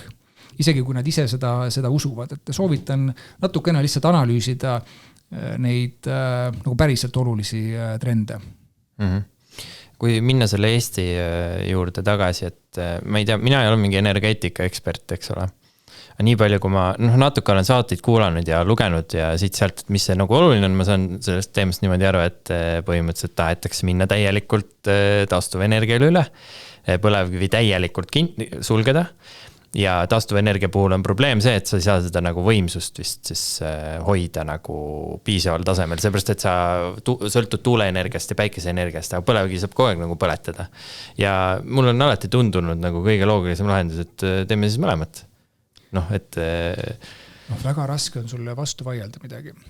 Selle alus on, ütleme, see on selline poliitiliselt kokku lepitud narratiiv, et kõikides maailma hädades on süüdi CO2. See toob endaga kaasa kliima soojenemise, siis kui ta soojenemist kaasa ei toonud, siis öeldi, et see on süüdlane kliimamuutustes. Et kõik, mis meil ümberigi toimub, on selle tõttu, et meil on CO2. Et sellest on vaja vabaneda. Ja nüüd siis Euroopa, ma mõtlesin, et see kliimaneutraalsuse plaan on jama. Euroopa on hinnastanud siis oma selle CO2 kvoodi kõige kõrgemini maailmas, millega ta juba sisuliselt tõstab oma konkurentsivõime või viib kehvemale tasemele.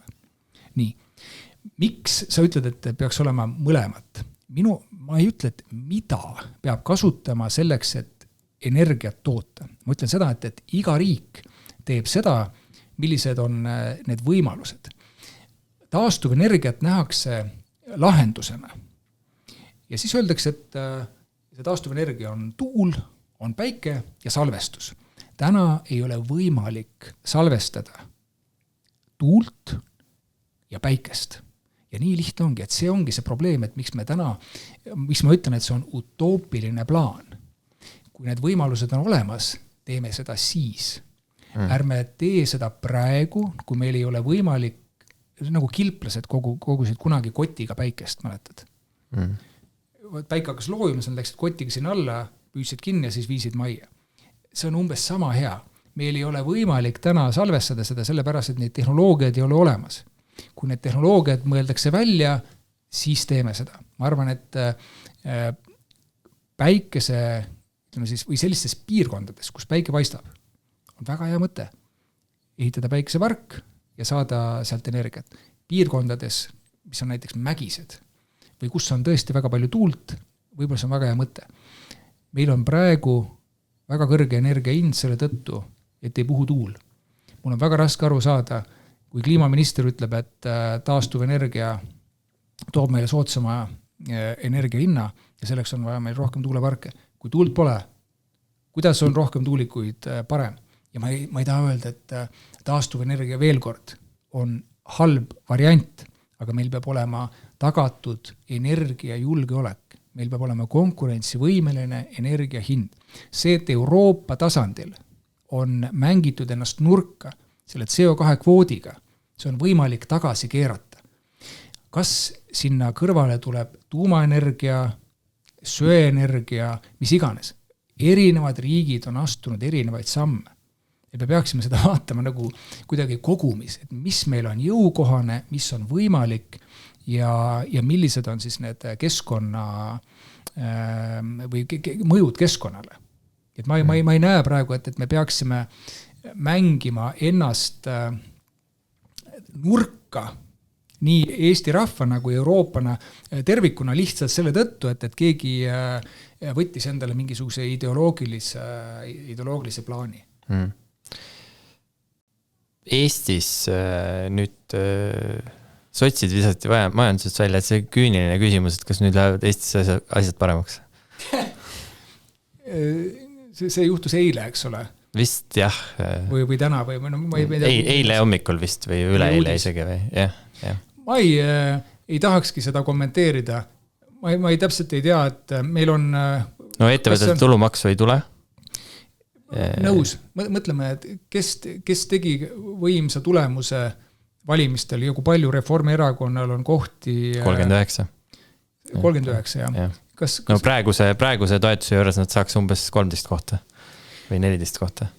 Ja ma seda mõtlengi, et kui sul on tehtud selline võimas tulemus ja et kas siis tõesti sõltuti sotsidest siiamaani või kui nii öeldakse, siis tõepoolest mul on seda kuidagi raske ette kujutada, et minu meelest need otsused tehti ikkagi Reformierakonna juhtimisel. Loomulikult on hea, et taganetakse ühes maksus, aga väga palju muud jama jääb ju kehtima. No automaksust ei räägitud ja no üks asi, millest nüüd veel räägiti, no midagi kindlat ei ole seal, midagi suuremaid kokkulepet. Üks asi, mida teatakse, on see, et seda ettevõtte täiendavat tulumaksu ei tule järgmise aasta algusest. See teine asi, millest räägiti, oli see, et sotsid olid vastu tuumaenergiaga edasi minekule, et see võetakse uuesti nagu lauda, mis minu arust on väga positiivne areng, sest pikaajalises pildis mulle tundub väga loogiline, jällegi ma ei ole mingi energeetika ekspert, aga mulle tundub väga loogiline, kui Eesti panustab nagu tuuma elektrile. Jällegi, et mul on raske tõsiselt võtta selliseid pressikonverentsil räägitud mingid teemasid, et kliimaminister on olnud Reformierakonnast 2 raksu. See, mis me oleme sealt kuulnud, on eirab sellist tervet või sellist ratsionaalsust, ütleme siis nii, et see on ideoloogiline olnud siiamaani, et kui nüüd see käik on see, et üritatakse kuidagi nagu väikseid samme tagasi astuda, siis ma tervitan seda loomulikult, aga praeguses sellises julgeoleku olukorras ma arvan, et siin me näeme ka sellist korralikku mulli siis kaitsetööstusettevõtetes, aga sellist asja, et kui sul sisuliselt konkurentsivõime on nõrk või puudulik või isegi kahanev, siis on mõttetu rääkida mingisugusest julgeolekust. Kes see maksab selle eest? Et sa peaks vaatama seda natukene teist pidi. Kõigepealt tuleb jõukus luua, et sa saaksid üldse või vähemalt mitte seda kahandada. Et sisuliselt istud oksa peale, saed seda ja siis sa räägid, et mul on vaja julgeolekusse raha panna. Et kõik algab sellest, et juba Ameerikas oli külma sõja aeg, oli selline suur kampaania, kuidas inimesi kutsuti üles investeerima oma ettevõtetesse. Sellepärast, et nad oleksid heal järjel ja siis oli see luurajate teema, et spioonid ei saaks need enda poole kuidagi meelitada. Aga ma arvan, sellega oleks vaja tegeleda, et luua heal majanduslikul järjel ühiskond ja siis, kui jääb veel aega ja raha üle, siis hakata tegelema mingisuguse ideoloogilise mingi mambo-jamboga. Ja nagu väga loogiline talupojamõistus ütleb, et maksutõusudega seda ei saavuta sisuliselt. Ei saavuta. Ja see, et tagude on talle siin rusikatega vastu rinda, et nüüd majandus hakkab kasvama, see vindumine on tänu nendele maksutõusudele lihtsalt pikem. Loomulikult sul on kõik käib tsüklitega. Aga miks on vaja nagu sellele kaasa aidata veel ja seda takistada, sest ma ei ole aru saanud. Võib-olla see Eesti teema, et üks teema, mida ma nagu väga tahaksin puudutada veel on rahasüsteem ja see 1971. aasta Richard Nixoni otsus siis dollar kullast lahti siduda. Ja seeläbi ka siis kogu maailm, sellepärast, et kõik teised maailma valuutad olid dollariga seotud, dollari kullaga seotud. Ja see oli siis sellele järgnest 1970-ndatel selline inflatsiooniline periood. Ja võib-olla üldiselt küsiks, et mis sa seda otsust arvad, et kas see oli nagu hea otsus, et kas nagu maailm on nagu parem paik tänu sellele? Et nimetati ka seda, Nixon ise nimetas seda tegelikult ajutiseks otsuseks, et see on nüüd üle 50 aasta olnud ajutine otsus. See on nii pikk küsimus, või ütleme nii lai teema. Jah, sealt midagi. Peaks tegema täitsa eraldi saate, et 70-ndate algus või selleks ajaks tegelikult ei olnud juhtunud sellist asja nagu stagflatsioon. Ehk et kus inflatsioon läheb üles ja tööpuudus on kõrge. Ja ma juhtusin kuulama kuskilt, ma mäleta, kas oli 66 või 67 Milton Friedmani kõne. Kas oli siis Ameerika kongressi ees või kellegi poole ta pöördus ühesõnaga. Ja tema hoiatas selle eest, et Ameerikas siis trükiti raha ja ta ütles, et kuni selle ajani siis oli, ma mäletan, see oli Philips, mis selle Philipsi eesnimi oli? Et oli Philipsi kõver. Philipsi kõveraks nimetati seda, et kui sul on madal tööpuudus, või tähendab kõrge tööpuudus ja või tähendab, et kui sul on majanduskasv, kui majandus kasvab, siis sul on, mis moodi see oli?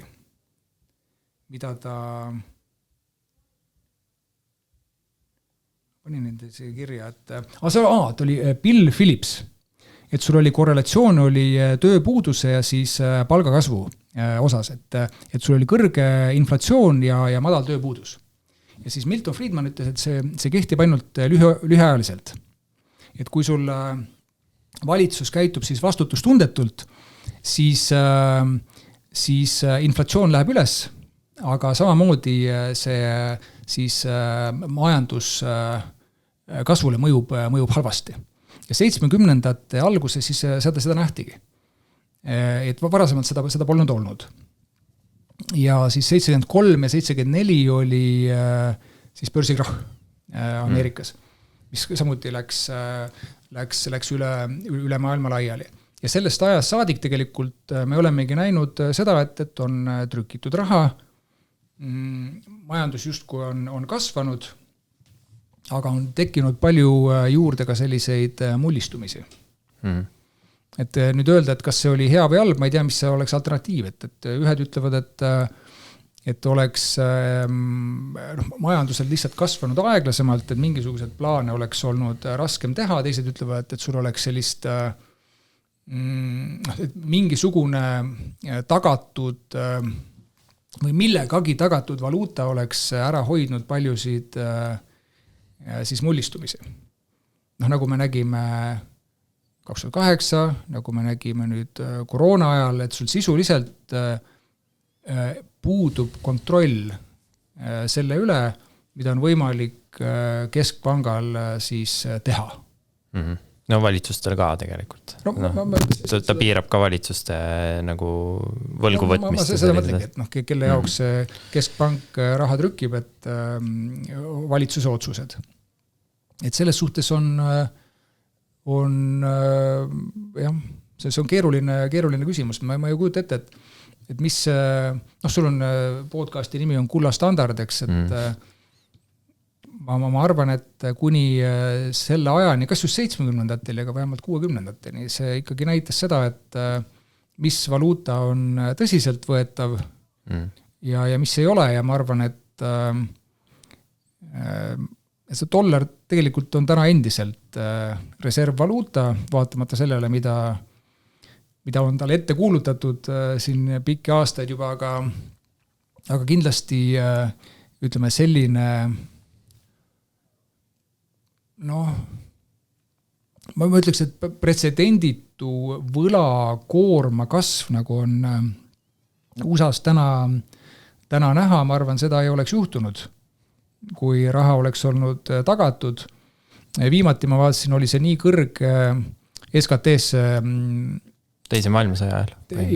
Jaa, peale teist maailmasõda, sest kuni selle ajani võeti võlgu sõdade pidamiseks. Ja siis, kui sõda sai läbi ja see juhtumisi lõppes sinu jaoks edukalt, eks ole, siis maksti need võlad tagasi.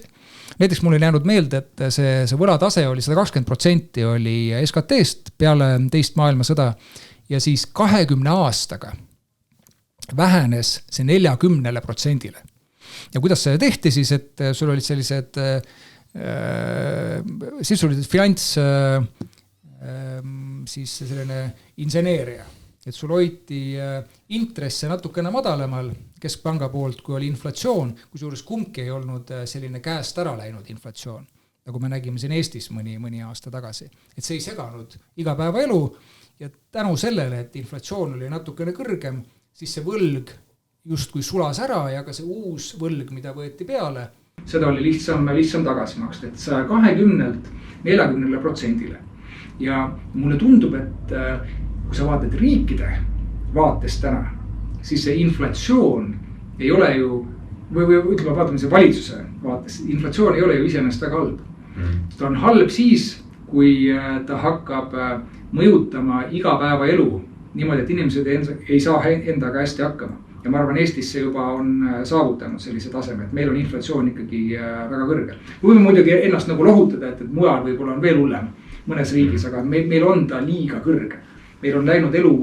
No ei taha nende riikide nimekirjas olla, kus on Türgi ja Venemaa ja... Ei taha, aga tuletame endale meelde, et meil ei ole ka päris oma valuutat, et me oleme euroalas, et me sõltume sellest, mis otsuseid seal tehakse. Me oleme näinud, et need otsuseid ei ole alati kõige mõistlikumad ja ma ei ütle, et me peaksime olema ilmtingimata enda valuutas, aga lihtsalt me peame sellest aru saama, et millest me sõltume. Ja, et selle enda valuuta teema tõid nagu esile, et mul on selline teooria, et ma panin selle loogikaga siia kirja, et see 2014 kuni siis 2019 oli see, või isegi varem hakkas see madalate intresside periood, on ju. Meil on ühine valuutasüsteem euroalaga. Madala intressi perioodil meie võlgu ei võtnud, kõik teised võtsid ja kulutasid. Siis ma ei tea, infrastruktuuri ülesehitamiseks või pensionite maksmiseks või oleneb riigist, eks ole, et Lõuna-Euroopa riigid maksid nagu selle inimestele välja ja pensioneid ja siis kui EKP hakkas siis Euroopa Keskpank hakkas raha trükkima 2020 koroonakriisi ajal, siis meil ei olnud riigi võlakirju, mida osta turult, on ju. Et me vist ostsime, kui ma õigesti mäletan, neid mingeid Soome võlakirju kuskilt, et põhimõtteliselt stimuleerisime selle trükitud rahaga Soome majandust, on ju. Siis rahatrükk tõi inflatsiooni, pluss siis vabanesid need pensionirahad, siis meil on avatud majandus, sõltub impordist väga palju, meil tuli kõrge inflatsioon, eks ole, ja siis kuna inflatsioon läks kiireks, siis Euroopa Keskpank hakkas intressi tõstma. Nüüd järsku avastati, et inflatsioon läks kiireks, et hakkame intressi tõstma, et nüüd tõmbame inflatsiooni alla, on ju. Ja kuna Eestis on siis meie kodulaenud on seotud Euriboriga ja teistes Euroopa riikides suuremalt jaolt ei ole, siis meie nagu tarbija võttis kõige suurema löögi sellest intresside tõusust, mis tulenes sellest, et riigid võtsid liiga palju laenu ja Keskpank trükkis raha, millest meie osa ei saanud, aga sisuliselt selle mehhanismi kaudu me maksime nagu selle võla ja peo ja selle rahatrükki nagu kinni, et meie tarbija nagu lõpuks, mitte, ma ei saa öelda, et nagu täielikult kinni, aga see kaudne ülekandemehhanism on selline, et me maksame nagu teiste võlgast kinni põhimõtteliselt. Seda oli umbes 10 aastat oli seda aega, kui intressid olid 0 või negatiivsed või väga, väga madalad. Ja ma olen seda öelnud ka varem, et me magasime maha selle riigi vaates siis, et me ei suutnud otsustada mitte ühtegi asja, mille jaoks oleks olnud mõtet laenu võtta. Me juba puudutasime siin energeetikat, milleks iganes oleks pidanud siis laenu võtta, aga okei, ärme siis vingu tagant järele. See on tagant järele tarkus, eks ole, kuigi seda aega oli päris pikalt ja jällegi kui ise ei suutnud süveneda, et see oleks võinud olla sellised nõustajad, kes ütlevad, et vaadake, et see täna oleks väga tark tõesti laenata niimoodi, et keegi maksab sulle peale. Meil ei ole puudust ka täna ja ei olnud puudust ka siis objektidest, mida oleks olnud vaja teha. Ütleme, need riigid, kes seda raha laenasid, loomulikult osa sellest läks väga tobedatesse kohtadesse. Loomulikult osa sellest söödi ja joodi lihtsalt ära nii öelda. Aga väga paljud tegid ka investeeringuid, mida meie ei taibanud teha. Ja nüüd, et ta ei läheks nagu ajaloos sonkimiseks ainult, on ju. Ma arvan, et me oleme täpselt samas olukorras praegu jälle. Jälle hakkame võtma laenu teiste riikidega koos. Ma arvan, meil jälle tekib selline olukord, kus mingid riigid näevad oma seda ütleme siis julgeoleku olukorda ühtemoodi, teised näevad teistmoodi. Need, kes ei ole saanud siiamaani laenu võtta.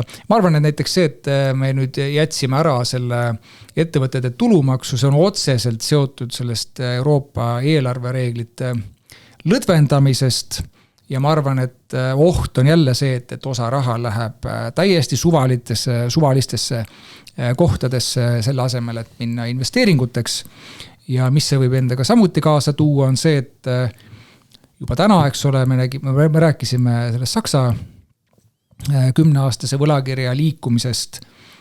Meil on teada, et meil on riikide võlakirjade intressid on väga erinevad Euroopa sees, kus on üks sama valuuta ja mulle tundub, et kui me läheme edasi sellise 800 miljardi või triljoni erinevad arvamused on nagu, kui palju on vaja siis raha kaasata, julgeolekuks siis leitakse jälle üles kuskilt ruumis trükimasin, millega on võimalik hakata raha trükkima. Et mida ta teeb, et tuua alla siis intressid?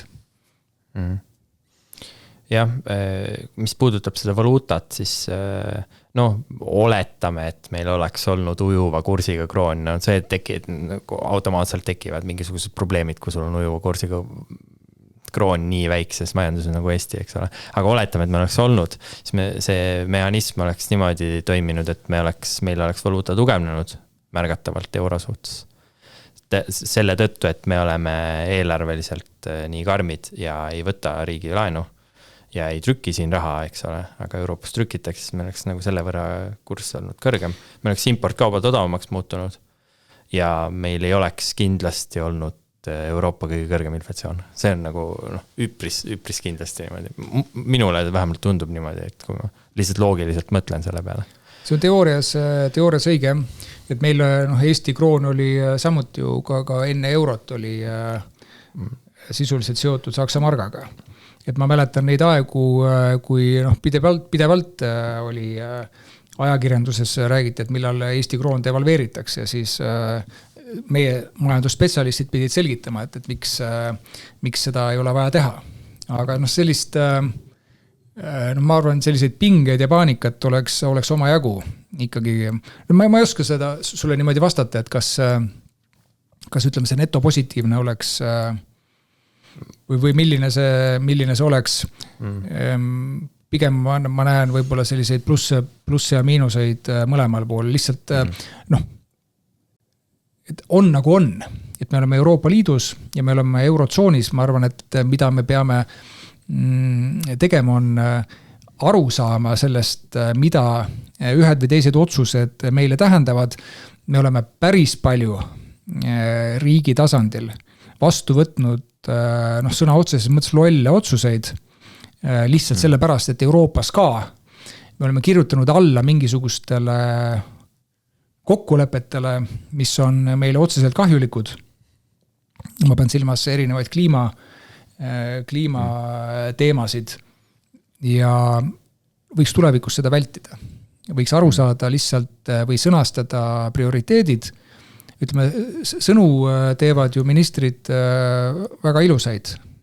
Majandus ja julgeolek võiks siis hakata nagu päriselt tegutsema selle nimel, et meil oleks ka inimeste enda selline majanduslik olukord ja julgeolek heal järjel. Et praegu mulle tundub, et see ei ole. Üks kurioosne näide oli ju see, kus ma mäleta, kes minu meelest isegi mitu ministrit ütles, et need, kes räägivad taastuvenergia vastu, need on Kremli jutupunktid.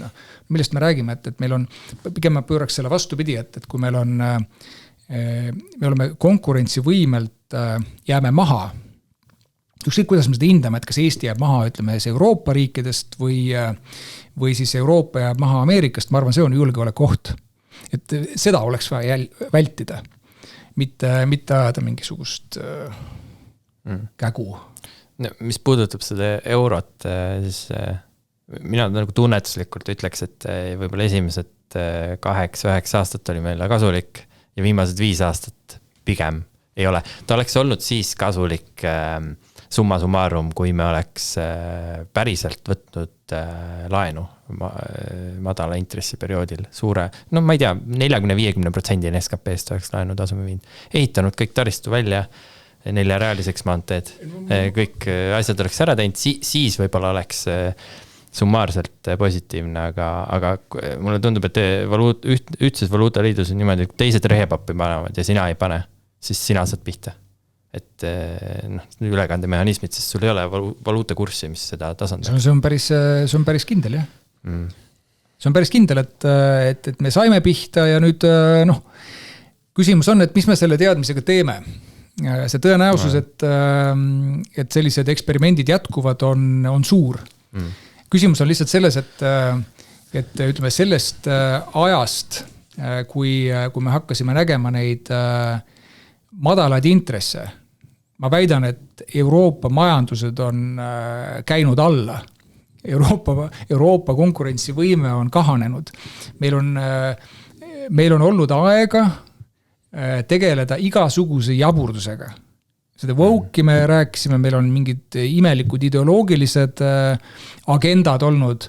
Ja ütleme, kui ma oleksin selline vandenõu teoreetiks, ma ütleksin, et kellele see on kasulik, et kelle huvides on enda siis konkurentsivõime maha mängimine.